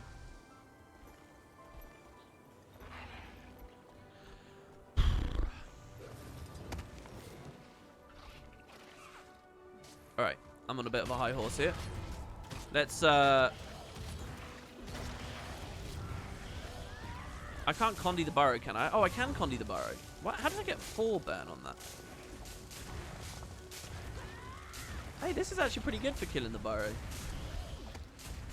Died very fast. Alright, let's look at the Grothmar daily now. We did the vault, we did the JP. I'm not sure what I should be looking for here. Like, in terms of containers to open, but I'll just trust that at some point we'll open them and there'll be something good going on there. Let's go daily, Grothmar Valley. Okay, cool. The Doomlore Cleanser, never mind that. The Blood Valley Keep. The bartending, sous chef, that's fine. And a Vista, that's pretty good. I think all of those are okay. Oh, hide and seek and a Vista, easy. Okay, let's just go do this one up here then. Seems like release smoke scale. I mean, I just, I feel like if I played a lot of Ranger, I'd be mad as well. Because it's kind of like, it's that warrior thing. It's like, oh, I can't be a viable warrior unless I have a great sword and Bull's Rush, right? Like, sorry, but I can't. It's like, why is my class so broken that it's reliant on these couple of little things? Can we do something about it? I would want to see those nerfed just to force the other stuff to be bumped up, you know, when the class is no longer viable at all. And I just look at that matrix of pets. Look at all those cool pets. And there's only a couple of them that get used. You know, what if I want to use a sand lion? Well, you know, because it's not just a matter of, like, old pets are all ignored in favor of new ones. Even some of the new ones are completely ignored. What if I want to use a lightning wyvern? What if I want to use a fire wyvern? You know, there's cool pets out there, but it feels like it's just so, so black and white. So how about you put the stealth field on, like, the sand lion? He has a sand field now or some shit. Do you know what I mean? Like, this, I don't know. Anyway, you get what I mean. It's just an ill-made example there. I actually don't want that, but you go on. Yeah, like the Aqua Stalker. What if I like little blue kitty cats? There's a fire one too, but it's not a pet. Really, is there? There's a fire stalker. I didn't know that. Where's the little chart for hide and seek? If I'd known I'd be doing this for daily so often, probably wouldn't have spammed them all out while ranting about Cube World a few weeks ago.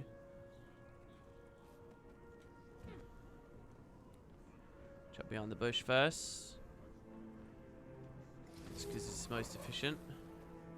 Check under this car. Don't see it. Check behind this one. Vasberg, it's good to see you, dude. Thank you so much for the sub. I hope you're doing well, man. I haven't spoken to you for a long while. The Firestalker is only in the desert borderlands. That's interesting because the Path of Fire mobs only retroactively got added to the desert borderlands, right? Any clue when World vs. World Alliances are coming? No, no clue. The devs haven't been talking about it. We know that they're working on it. We know that it's like a slow, arduous thing. We know that the team is understaffed and underfunded. And that's it. That it's just something they're trundling along with. A bit like the build template system, really. Though, obviously, ultimately, that one's made it now. I think with a clear sense of how to monetize it, they might have been able to have a bit more oomph behind the whole build template initiative. With World vs. World, it's probably a bit harder to justify all the resources and time, so it's kind of at the back of the pile a lot of the time, probably. Well, I can't see the little cub. Maybe it was upstairs. Maybe I missed it. Catch you later, Boots. It was great to see you, man. I really appreciate seeing you around. Remember the bushes and sand-swept R's, the ones that made you invisible? I wish they'd go into World vs. World. Hey, that'd be pretty cool. They're in the Reaper's Rumble minigame as well. Which, if you watched the Halloween stream I did about a week ago, Right Is It Left, we played a little bit of. We just basically spammed all the Halloween content in one day. Because we'd been taking a break up until then. Basically the duration of Halloween. I don't know. I think I've missed the kid. I don't know. Am I going to get a black screen in a second? Keep swinging over to look at chat to see if anyone has spotted it where I may not have, so. Wasn't there a spot in here, actually? Yeah, it is here. Hello. Oh, little Rugrats flashback there. Rugrats hide and seek. Beautiful. Okay. That was it then, right?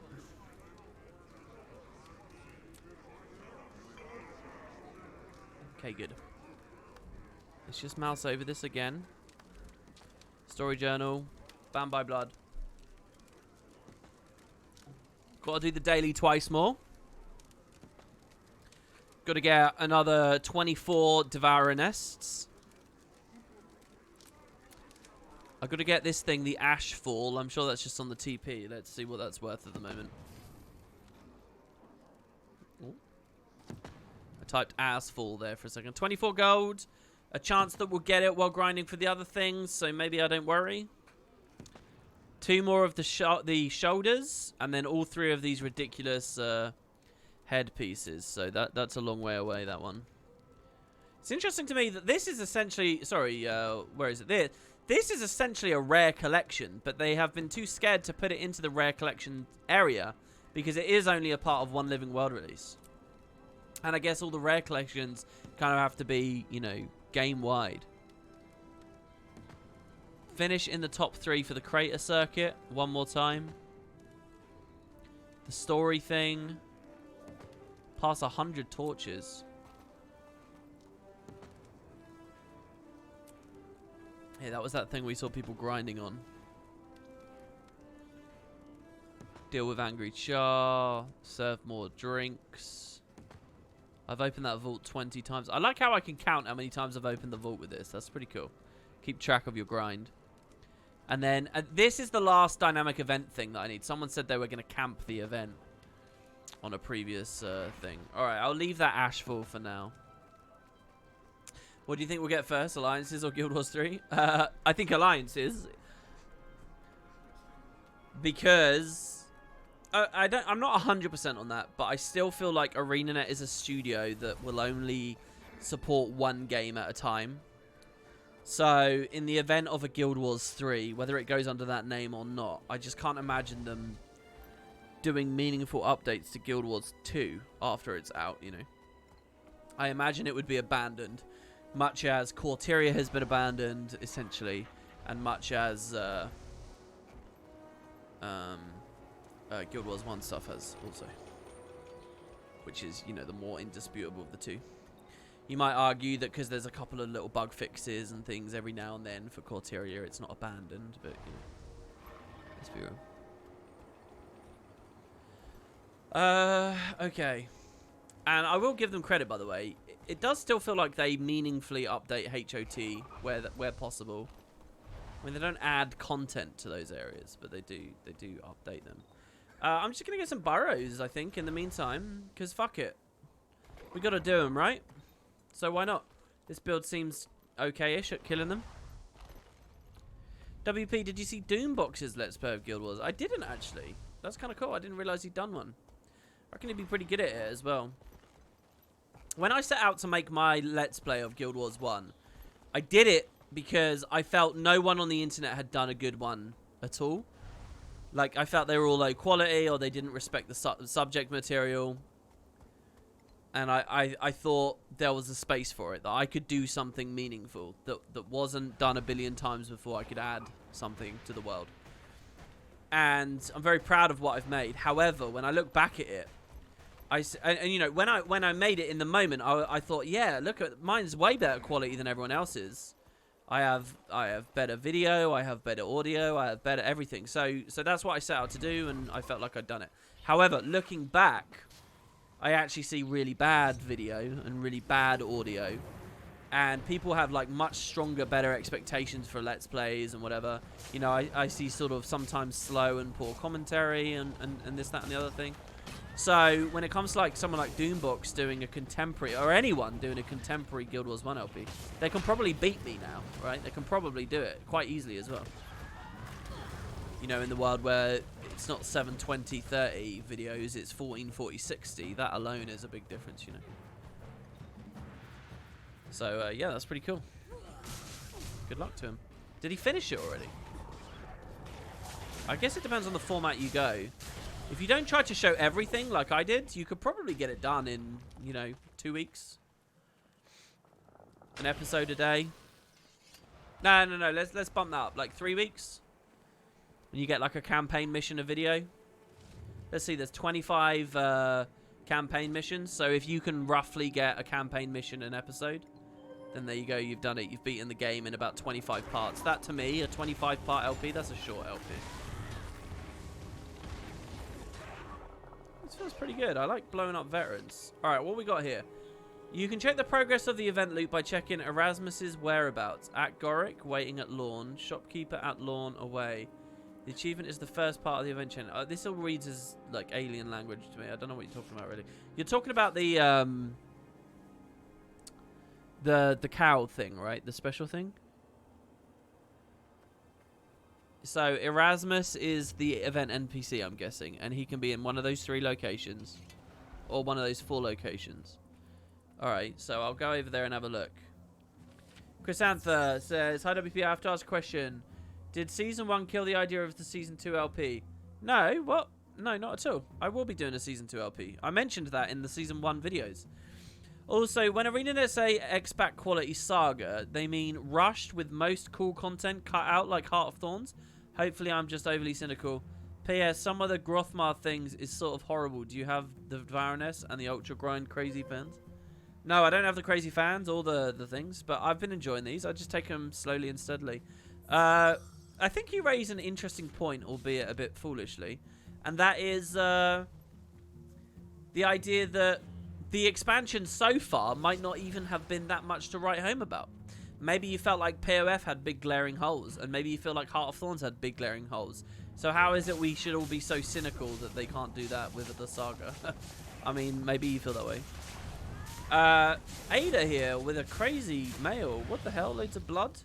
Sounds like you're having a hard time with gear. You asked for a question, so here you go. Now that you've done most... You have done. I didn't really do these, let's be honest. People did them and helped me out. But now that I've done most of them... oh, no. You're talking about the collection. Sorry. Okay. Well, even then, I don't think I've done most. We've still got quite a few left. We've got 3 left at T1, don't get me wrong. But then there's a lot at T3 to do still. I think over half of them still at T3. So there's a long way to go. Anyway, what are my thoughts? Are they good? What was the hardest part for me? I hated how some events needed to fail in Ore. And for Meteorologicus and the fog in Queensdale, having not to have any player talk with the NPC who cries. I don't actually know what you're talking about with the fog thing and the NPC who cries. Yeah, I think anywhere where the devs implemented it and players can, like, troll you or be annoying, or you have to, like, collaborate and communicate, I think is a real problem. And is unfortunate. But I can't, and thank you, all this blood and this gold, this is really incredible, so thank you so much. Let me go on further with that. I kind of get why ArenaNet did it though, right? It's one of the fundamental problems with the whole way they built Guild Wars, in that there's a lot of cool content in the game, but you can only see... the idea of the Legendary Collections is to lead you to cool content you didn't know about, right? And the simple fact is, most of the cool content that you don't know about is because it's on, like, event failures, right? So basically, they built this whole cool idea of dynamic events and the idea of event webs and stuff. And then they locked most of it off behind failure gates, which, like, has some level of authenticity or whatever.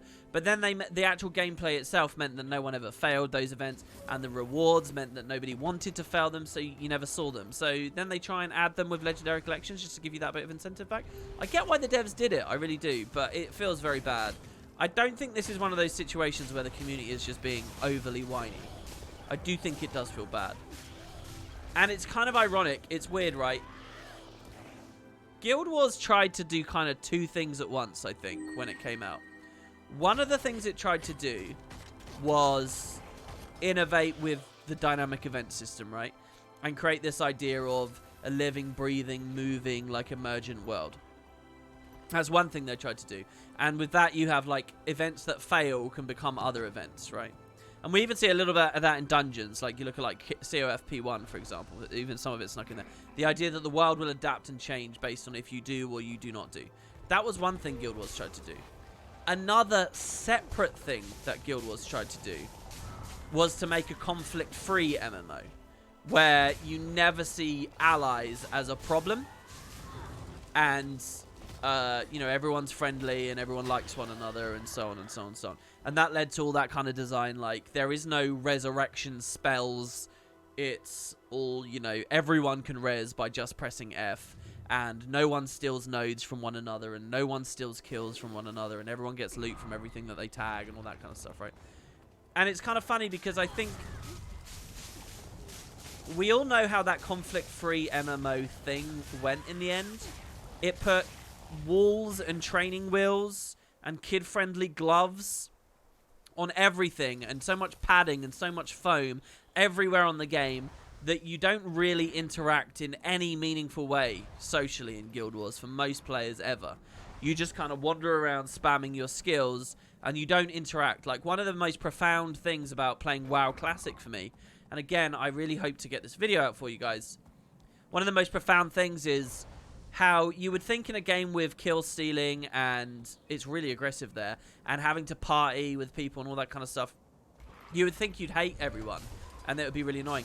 But you actually meaningfully talk to one another. It feels like a living game where the community matters and you find yourself kind of interested in getting into guilds and chatting with people, and like, there's a lot more meaning in socializing in WoW than there's ever been for me in Guild Wars.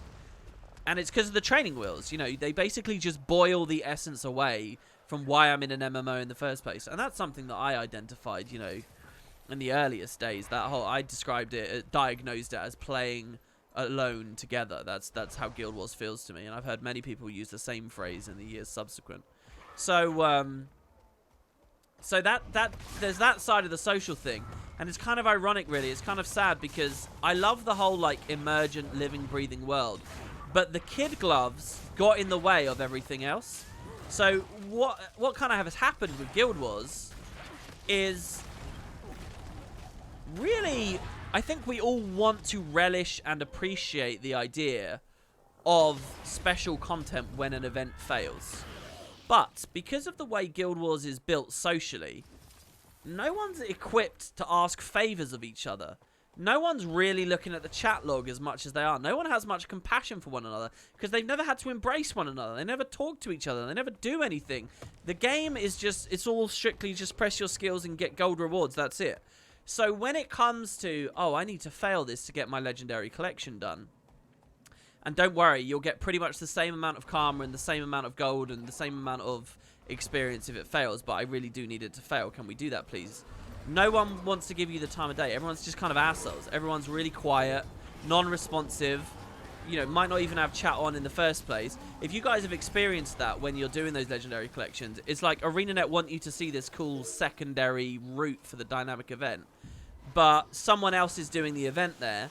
You tell them to stop and that you just get nothing. It's just a brick wall of silence. There's just zero interaction. The person just keeps spamming their skills and the game is like built so that 4-year-olds and 90-year-olds can play it with one hand. And so obviously the one player spamming their skill is going to complete the event despite your begging and pleading not to. And you can emote and you can run in circles and you can whisper and you can mail and you can shout in local chat with the chat box. They will not see, they will not respond. And it's just an exercise in frustration. So like the one half of the game, the complete dismantlement of the social elements of the MMO totally impede what could have been quite beautiful with the dynamic events. And then when legendary collections came in and tried to incentivize that failing, that wasn't a new issue. That just brought it to the fore. That just coalesced the fundamental issues that had always been interplaying in the background with the game. And then boom, that everyone just blames the fucking legendary collections. But I get ArenaNet's impulse with it. And I don't blame them for that specific impulse. I blame them for their short-sightedness, perhaps, with how the game is structured at a fundamental level. But even there, I don't blame them too much. I didn't, you know, I applauded them for their ideas pre-launch. I do think the idea of a Guild Wars 3 would be really interesting, because I wonder how much ArenaNet would rein all that shit back, or dive headfirst in thinking they had it right when they didn't, you know? I wonder whether they would be like, okay, so Guild Wars 1, we had one side of the coin. Guild Wars 2, we've had the complete other. Is there a middle ground? I wonder whether ArenaNet would go for a middle ground. I wonder whether they would realize just what had happened to their community and their game. And why they have a game on their hand where people don't even know what their skills do and shit like that. I wonder. There's just like a nerd in me that just wants to know the answer to that question. Isn't even interested in playing it for entertainment value. He just wants to know. Would ArenaNet learn from their mistakes or even appreciate mistakes? Maybe they just love everything they did anyway. I still remember a conversation I had with a dev who I don't believe is at the studio anymore. I think it's one of the people that's gone to Manor-Works. I remember a dev telling me very proudly and very enthusiastically that the most common thing written in Guild Wars 2's chat logs are the letters TY. Thank you. And he was so happy with that. And it's just because people type TY if they get rezzed, and that's a consequence of the fact that everyone, you know, can res. But to me, that's an expression of the abject failure of Guild Wars 2 as a social MMO. Like, just this empty fucking distilled down 2 letters, the most base, banal of gratitude possible. And no conversations are really happening, and nothing deep is going on. No memories are being formed, really. It's just, TY, alright, and now you're off again. It's quite dystopic in a way, you know. What's that, like, short story, or is it a novel? About those people living in that black and white world. It's like supposed to be a utopia, but they're not allowed to see color anymore or something. And it's about a man and a woman who end up wanting to break free. It's like a classic. What is that, guys? I can't remember. And there was a film adaptation of it. The Giver, is that The Giver? It reminds me of that. It really does. That's how Guild Wars makes me feel sometimes. They live?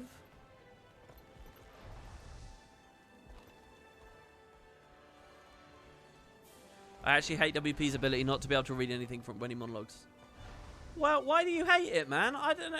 All right, sorry. Okay, let's go over to chat. Hello, radio. Hello, caller. We've got you on the line. What do you want to say? I missed the cow event. Oh, shit. That would have been useful to know.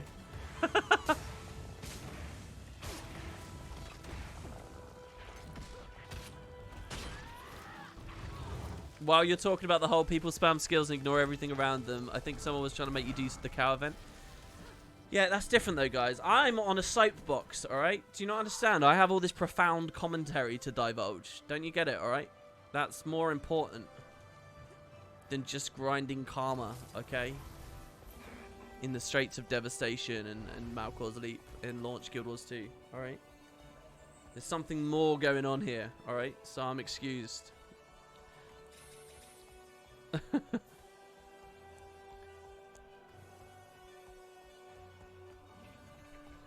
Looking forward to a potential Guild Wars 2. Do you think ArenaNet learns from their mistakes? Oh, well, that's what we were kind of talking about. You hate me. I am... I am deliberately trying to be a troll right now. You do realise. Like, I get so nervous you don't see my sense of humour sometimes. You whispered, use command channel and mailed. Oof. Oh, is that what one of the mails is? This is funny. I'm waiting at Goric. We'll ping the event. We'll start. Kato. Never mind, you missed the event. This person trying to make me say a rude thing with some chocolate bananas and some troll lodestones and a debility sigil. Venom? Oh, what on earth? Wait, Ada's going like through all the different maps? This is crazy. Ada, this is really, really, really generous of you. Please do consider if you're going to keep going with this. If you get one person to understand the event needs to fail, there's always one guy. Yeah, exactly. One guy can mess it up. I mean, that speaks to another kind of issue with the game, which is just like how easy things are. But that's very, very difficult to figure out as well, you know. Like where the balance should be. How many group events should there be versus non-events? Like there's a concept of Guild Wars 2 where like most events are group events. Or there's a concept where there's no concept of a group event at all. But, you know, so there's all kinds of weird stuff going on there. You know, one thing I found really profound as well when I started playing the Path of Fire Alpha. When I went out to the studio and got some of that footage for you guys, you might remember some of it I was on a warrior and I was really struggling in the opener. And there were a few reasons I was struggling. One was it was a weird client on a weird PC with none of my keybinds set up. And like, you know, different kind of, it just felt weird. You know, different mouse, different keyboard, different kind of screen resolution. I think it was a 16:10 setup, which by the way, 16:10 is the correct way to play Guild Wars 2. It's like how they developed it, how they built it. It was all it wasn't 16:9, it was 16:10. It's just you don't see any streamers or YouTubers or anyone like that using that because it kind of messes up with video players and stuff. But if you guys play on 16:10, it's kind of more of the real Guild Wars 2. Anyway, there was that side of it, but also it was the difficulty. And they basically said, guys, look, this is going to be really hard. Sorry if it's too difficult for you. But we basically don't balance the encounter until the last minute.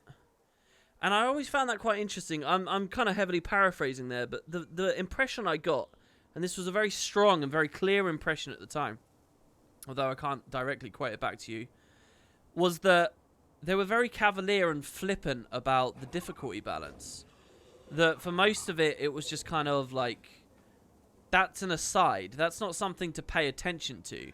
That's just like some minor inconvenience, some housekeeping to be done at the end of the chain. Yeah, we just have to tune it to be sort of a middle ground. All right. You know, there was just like a hand-wavy thing that comes right before launch, before they go gold or whatever. That's, you know, just figure out the difficulty thing. We'll put the slider where we want it later. And that's really what it was to them, you know. And that, to me, that speaks so much to, like, why Guild Wars doesn't feel like a game. Because I don't think it's built like a game, like to challenge you and feel like an RPG, and because it's all just like this broad kind of brush that's sort of tarred across a lot of it. I don't know whether that's true for every release ever and every part of every release ever and all that kind of stuff. I'm sure some sections get a little bit more work and a little bit more attention, like the Balthazar boss fight and stuff like that. But yeah, I think there's something in that. Anyway, you have to wait a whole day because it's only at night during the game. I do like some of the collection events as it makes you think of the lore and how it's connected. Love you, chat. Sorry I made him rant. Yeah, I mean, you're sending me so much money. I'm happy to rant to you. You'll talk about the TY being typed a lot. Made me think of the most said word in the world, no. And it is usually the first word children learn. Really? No? Is that true? Is that the most spoken English word? No. I would have thought it'd be, you know, like of or something. Oh, Kerry says take the fucking bananas. Well, I didn't recognise that character name earlier. Was that you, really? Wait, why do I need to take the chocolate bananas? Alright, I'll eat a chocolate banana for you. Here you go. Lovely. The derby's up again. I don't think we've got anything to do in there. She told me, why don't I shut up? Come on, man. I'm streaming. Game Freak and the autograph of Rose use the same corresponding letters. The idea that kids first learn to say no as well is kind of weird. I thought that the first word that most kids learnt was like mum. Isn't it? Isn't it usually like mummy or daddy? Probably mummy, let's be real. Most cultures anyway.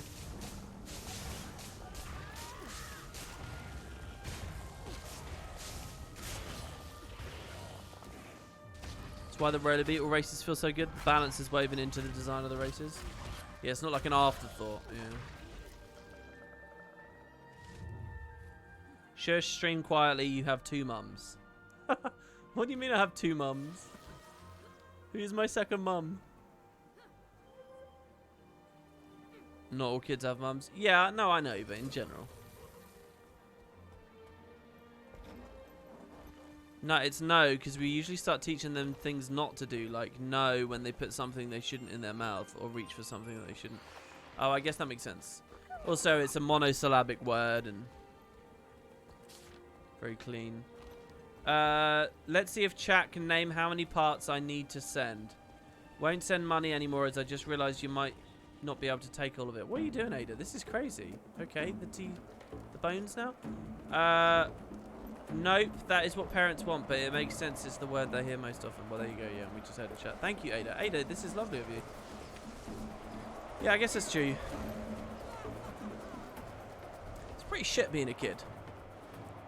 You're just basically going through this constant phase of being told all your instincts and desires, ambitions are wrong, and you need to wait with them and stuff. They're sending me gifts for legendaries.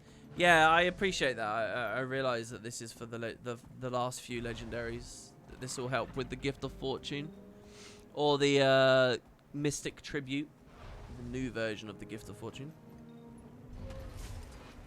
No is also the same word in English, Spanish, French, Italian, Portuguese, Romanian, and probably more. All those Spanish speakers and Brazilians probably inflate that. Really? No is the same word in all those languages? I thought in French it was like non. Wasn't it? Isn't there an N on the end?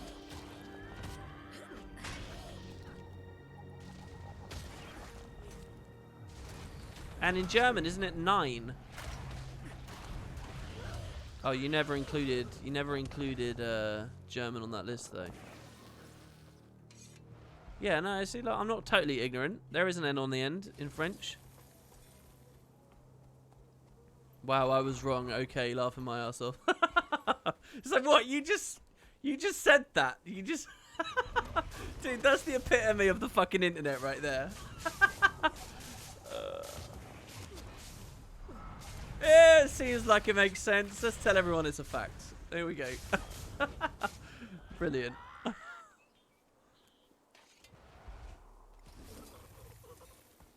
WP regularly believes shit we say. Yeah, I'm worried now. What other BS have I listened to here?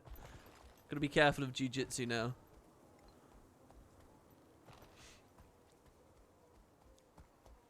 You see that on Reddit sometimes as well. Like, let me just hold my hands up, alright? I'm guilty of... I've talked about this before. But I am the thing that I was taught to hate when I was growing up.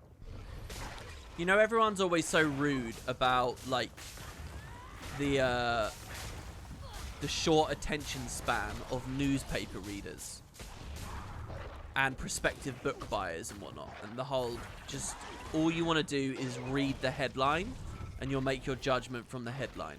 Or all you do is you look at the cover of the book and you make your judgment from the cover of the book and no further, right? And, you know, we're all told very clearly that this is a terrible way to go through life. You need to be better than that. You need to just give things a little bit more time of day, blah, blah, blah. Don't just look at the headline. So, of course, none of us would just look at the headline, right? We're all much better people than that. Well, I am exactly that. When it comes to Reddit, here's what I do. I read the headline of, like, the article and thus, therefore, the Reddit post. And then I instantly go to the comments and I read from that. I very rarely actually click the article itself. I'm not reading some massive body of text. No way. Not if, even though it's got a lot of upvotes and it spurred a lot of discussion or whatever, I don't really care. I just go straight to the comments. And I am that thing. I am the problem with the world. I just read the headline and then go from there. And I always go to the comments and I end up very trusting about what people say in the comments. Because in the comments, people will have read the article, and then I'll just see what they say, and I'll just infer the information from there. Just through context, I'll get a sense of what the article was about. Like, I can't, honestly, it's not just 9 times out of 10. It's like 95 out of 100, like, are all posts. I just read the title of it and go straight to the comments, and then I'll take it for granted. And anyway, quite often I'll see that, like, the top most upvoted comment is like some paragraph about whatever the topic is. And then the first response to that is some dude who's like, what the fuck? What are you talking about? None of this information's in the article.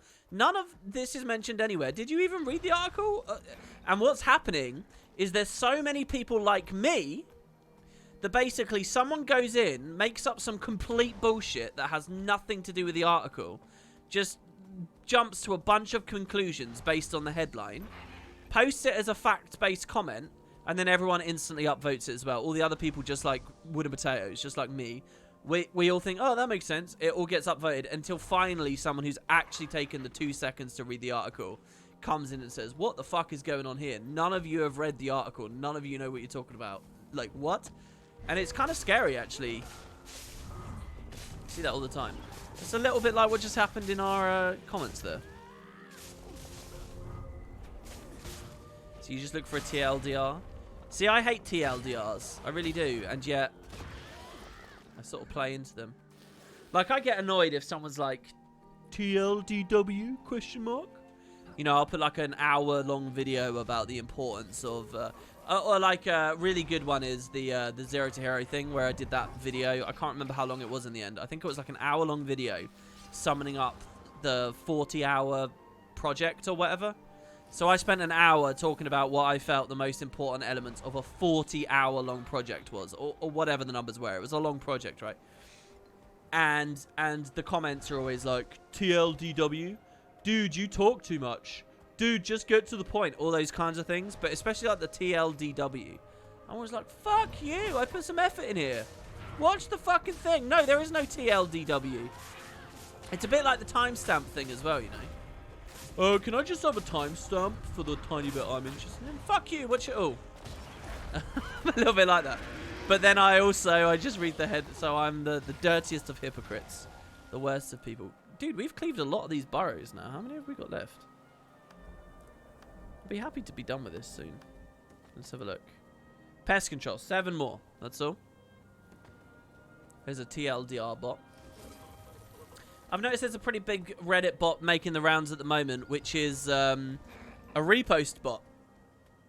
And I think it's done something quite profound. Well, basically, all it does is it automatically crawls the site when a post is made, tells you if it's a repost, how similarly the title has matched previous uses, how many times it's appeared, blah, blah, blah, and that's it.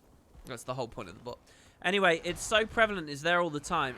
Reposting is one of those things where, to me, I sort of don't care, because it's like, if it's being upvoted and enjoyed, and people think it's worth sharing through their upvotes, then who gives a fuck if it's a repost?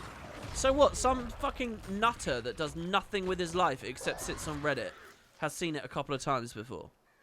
So what? It doesn't really matter. Clearly, all these other people, it's new. Like, I've never understood, like, why you need to call out that it's a repost. The upvotes speak for themselves. The market speaks. That's it. Why are you trying to fight it? And people have always tried to fight it. And now this bot's, like, doing the round and making it so obvious just how many posts are reposts. Like, an ungodly number of them are. And I feel like people are chilling out a bit about it now because they realise, like, it's just a futile, like, nonsense, bullshit, pointless thing to go on about. I mean, I get the fatigue when you see some things on that you've seen before, but it's not really... It's such a non-issue. It's a weird one. You know, and I'll get that a few times. There's a really common Ask Reddit thread. Actually, let me ask you guys this, chat. To anyone who goes on Ask Reddit.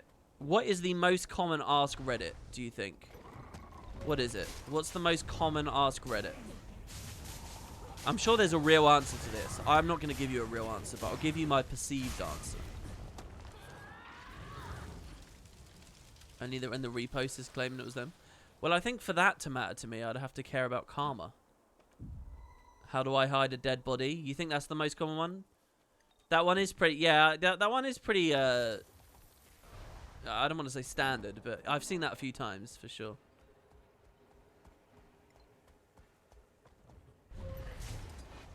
Here's the best answer to that, by the way.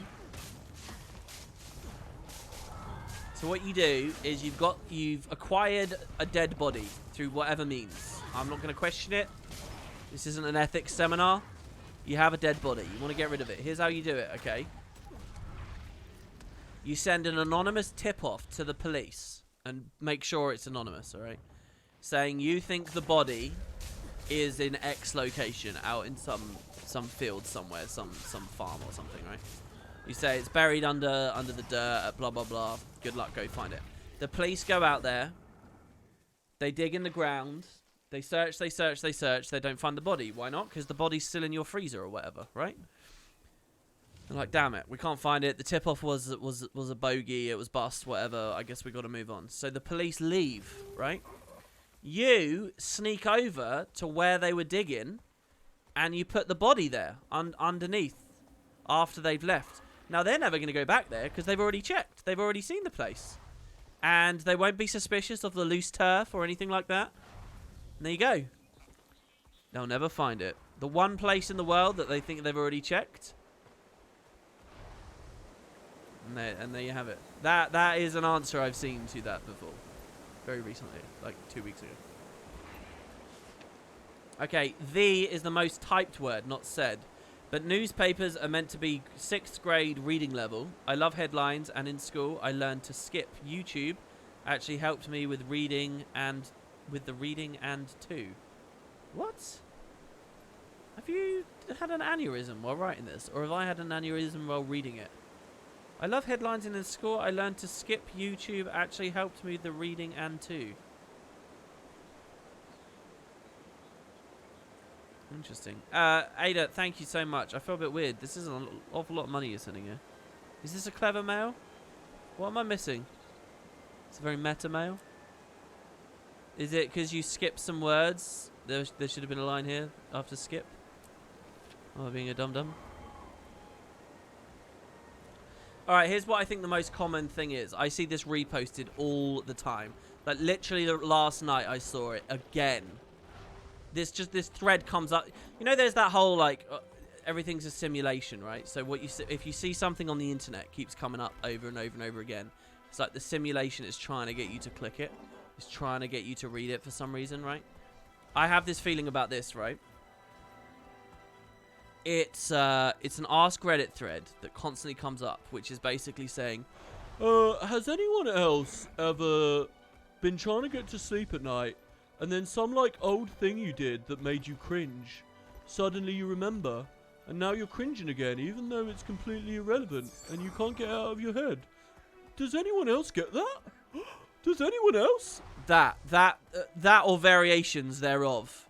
I've seen that probably, like, 300 times over the past 5 years.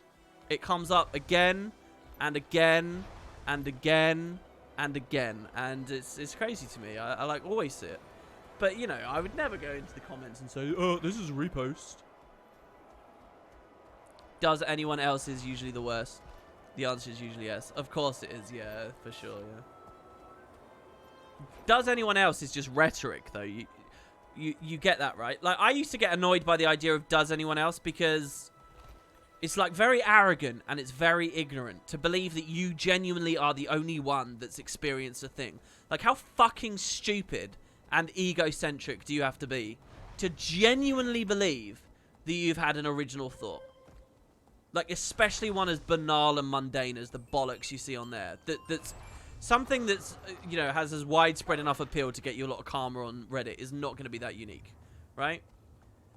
It's so stupid to say, does anyone else? So it's annoying, right? I used to get irritated by it, but you really shouldn't, because it is just, it's just a form of rhetoric. It's just there to lure people in, because there's an obvious answer to it, and people feel compelled to provide that answer. The answer is no, I've had the experience too.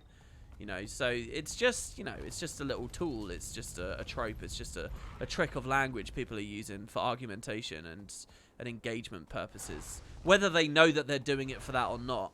I think most people who type DAE aren't genuinely questioning if they're the only one. And if you find yourself getting annoyed by it, you're kind of getting baited into the rhetoric. So I think being zen about it is the better way to go forwards. Erasmus went away again. He could spawn anytime soon. Take AoE heals with you to heal the cattle. Okay, we'll go over there in a second. Fangs. No, I just typed that. Most of my mail in Word and copy didn't work. YouTube helps me stop and focus on the material, whereas reading I just skim. Ah, I see. So I didn't miss anything. I didn't miss anything. Does anyone else EA bad? What? No. No. EA, as in Electronic Arts. Don't they make FIFA? FIFA's fucking awesome. What kind of problem have people got there? They bring out a new one every year. I like games. I like new games every year. Don't understand the problem. Does anyone else get annoyed when others post does anyone else that everyone does?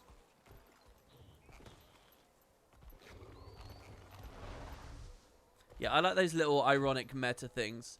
You know, I wanted to make a PvP character, right? I don't know what it is. Whenever you watch a PvP stream, right, everyone says imagine, okay? And I do it a little bit as well.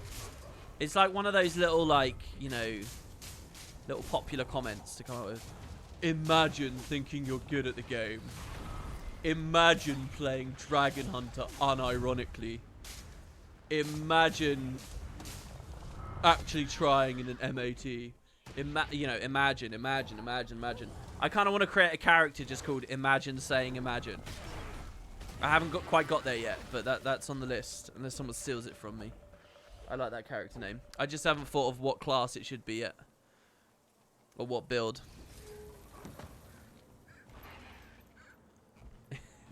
I'm very ranty today. I don't know why. It's Imagining. Hey, that's a good name as well. Yeah. I kind of want to typo it as well. Imagine Imaging. That would be very good. But that's too many layers there. No one's gonna realize that it's all intentional and it's all ironic and it's all very sniff your own farty.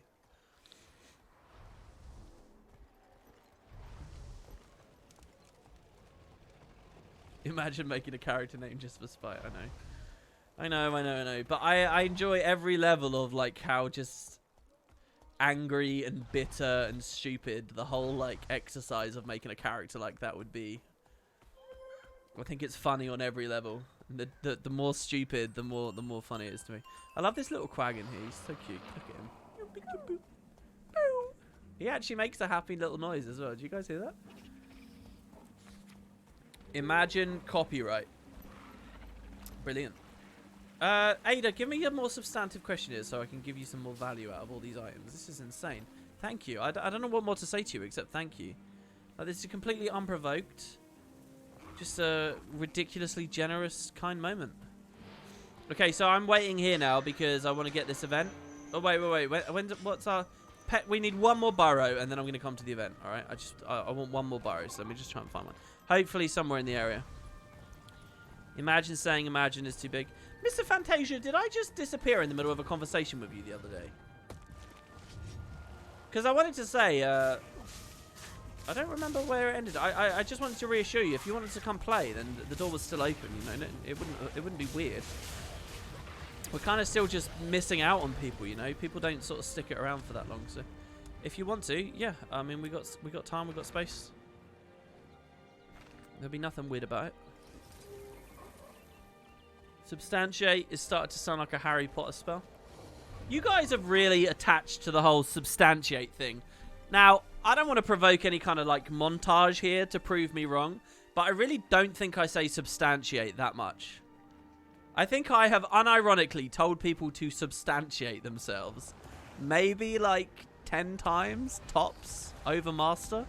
But we're, like, over 100 days in now. Alright, here we go. So we need to protect the cat. Can I just DPS stuff? This is not a good build, to be honest, because it doesn't do anything. Does DPSing even do anything? It's at least once a stream recently. No, look, maybe ironically I've said it once or twice. Yeah, this isn't good. What am I doing? I've got to go get a gun, right? We've got to protect the cows, guys. I'll have to dodge on them in water and blast the water too with earth too. I always forget how this works. Fire a non-lethal bolt. Collect a pheromone. Use a pheromone to bring them over. Is that only point blank AoE?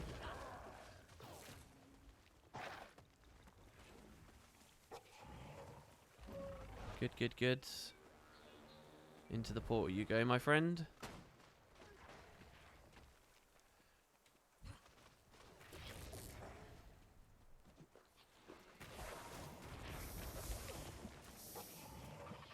Alright.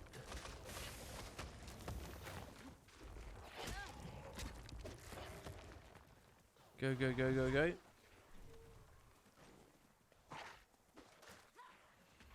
You like this event? I think I'd like it more if I understood it. Just one of those little things where I should just pay more attention. We still have full beef supply. That's good. Oh, I should res this dude. I didn't realize they really attacked back.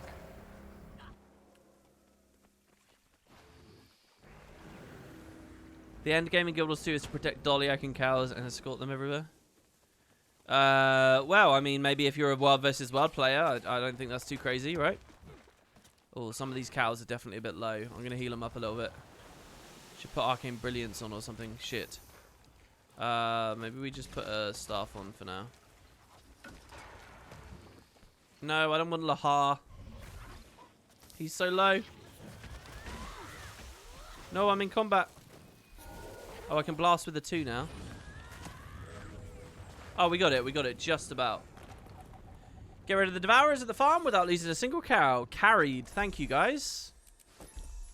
Very much carried there. Brilliant. I feel like I'm actually making progress on this map now. There's 2 of the longer ones done. So loads of torches to spam, drinks to do, crazed fans. The angry youth shouldn't be too bad, right? 25 total, and I've only ever done the event like once or twice.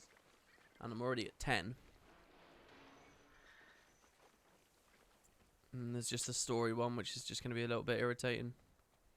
2 more dailies.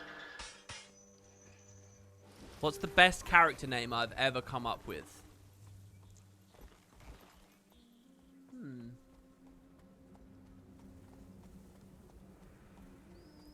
I don't know. I don't think I've ever been good at naming things, really.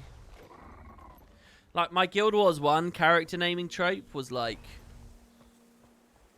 The Eyes of Cantha. That was the name of my thief, my assassin. And I had the Blood of Elonia was my my paragon.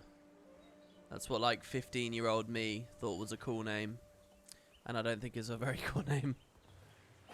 Liss is pretty much just, I mean, I pilfered names. I've pilfered Liss and Issa and Sauron a Claw and all kinds from the game's lore. I've stolen names, but that doesn't count. It doesn't count if I just nick a thing. Fuck. There's an earth sigil on this sword. Maybe I never needed to grab this in the way that I did, but whatever. You like my Sylvari Wardenov? I mean, again, though, that's stealing, though. That's... I mean, that's just a slight tweak on an established thing in lore, right? Like, the Wardens... Like, if you look at Guild Wars 1, the Warden names were pretty well defined. They just spoke about various natural phenomena. And then I just picked Wardens that don't exist, but follow the pattern. So, Guild Wars 1 had Warden of the Trunk, Warden of the Tree, Warden of Leaf, Warden of Branch, Warden of Winds, Warden of Spring, Warden of Summer. So it's pretty easy for me to go into Guild Wars 2 and create the Warden of Storms, right?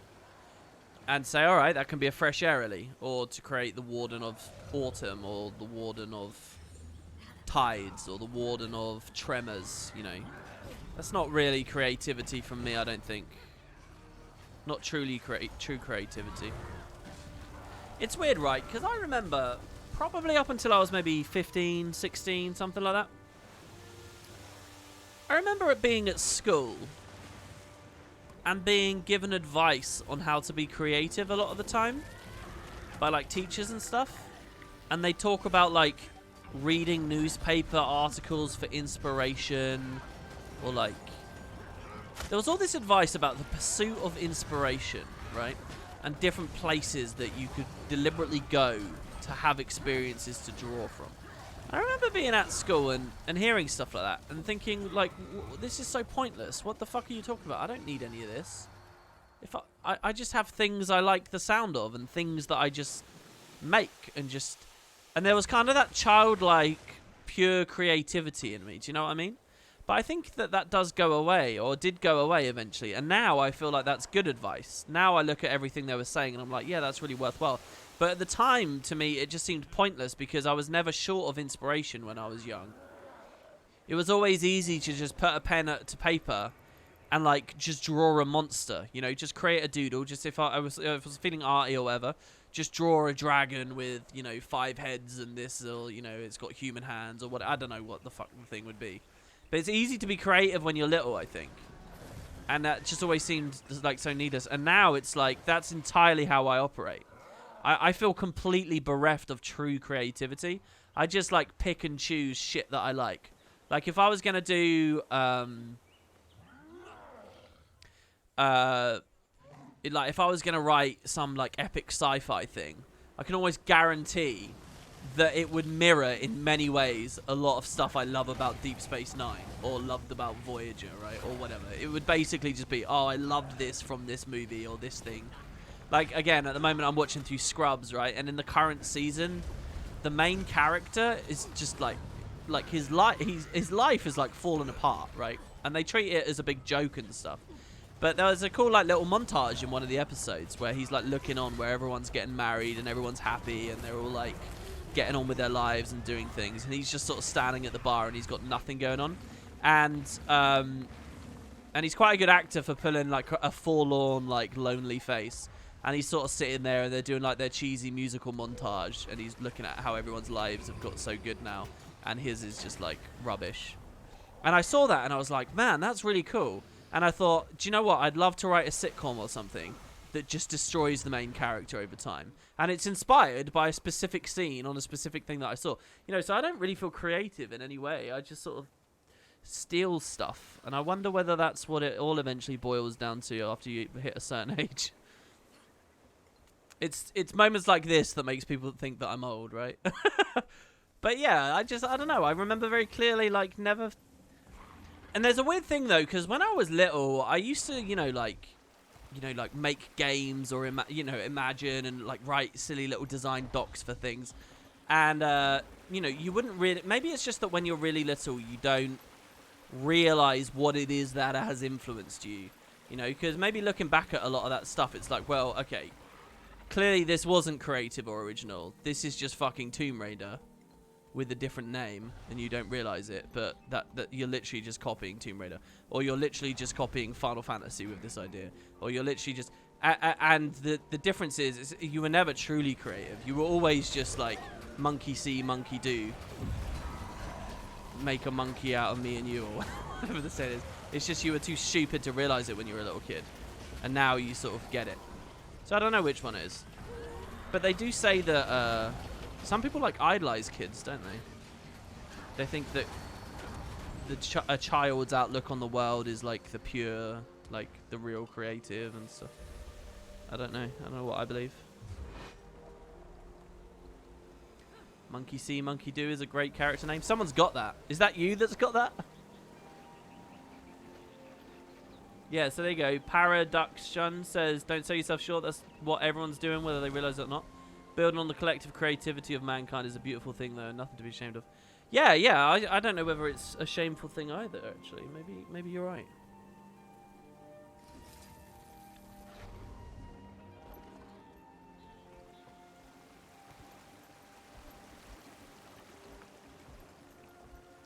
You don't do joke character names, you're PMA. Wait, how is a joke character name not PMA? I mean, if your character name is this game's shit, or like this game's dead, or whatever, then yeah, maybe that's not a positive mental attitude. But if it's something fairly tonally neutral, I don't know how that's not PMA. Oh my god, wow, now you've done 250 elaborate totems. I have a list. If I come up with anything else, I will just ask you. I have a list of over 100 questions that was put together when I was setting up interviews with other Guild Wars 2 creators. And the Herald and I usually did a pre-interview to figure out what would be good to focus on. It was how I found out Teapot loves Legos and Boots is good at Mario Kart, or Rocker was an exchange student in the US. Oh, that's very cool. Well, thanks very much, Ada.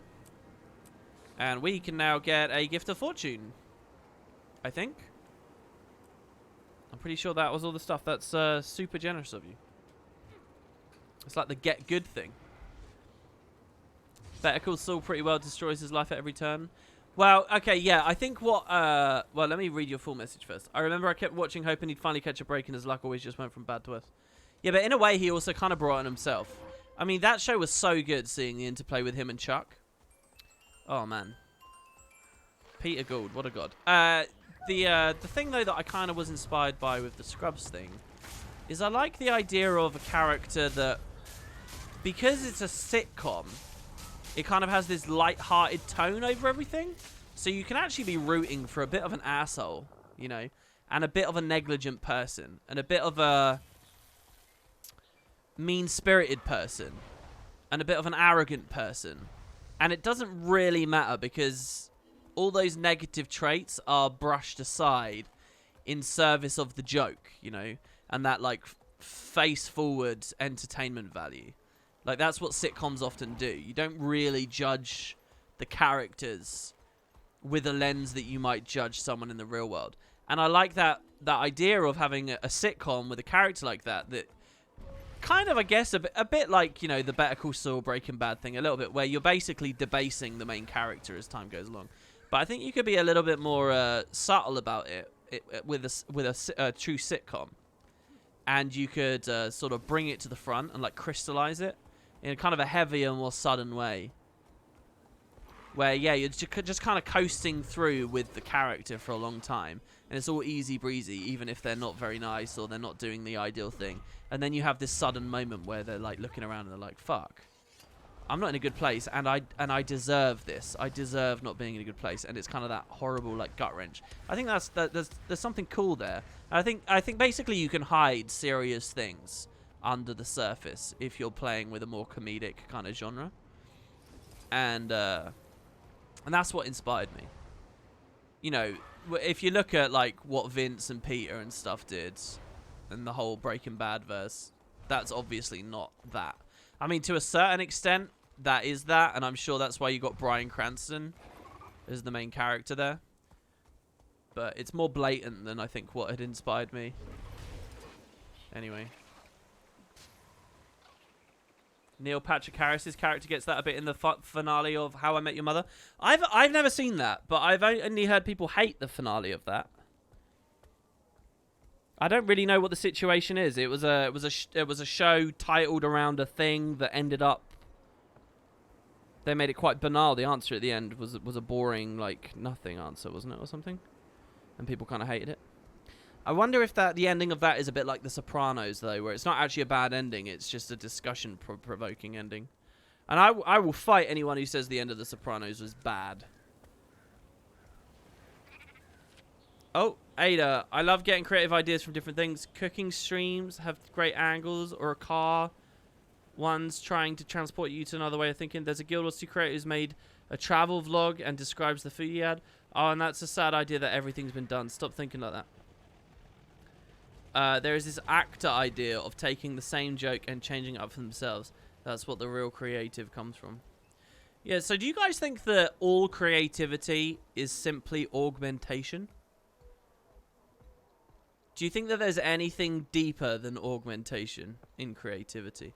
You're always twisting something else. You're never really fabricating the new. There's no such thing as, like, the actual manufacturing of a new... the true heart of it. It's always going to be a warped version of something else to a significant enough degree that all creativity is just augmenting that which already exists. Anyway, thank you for the wood.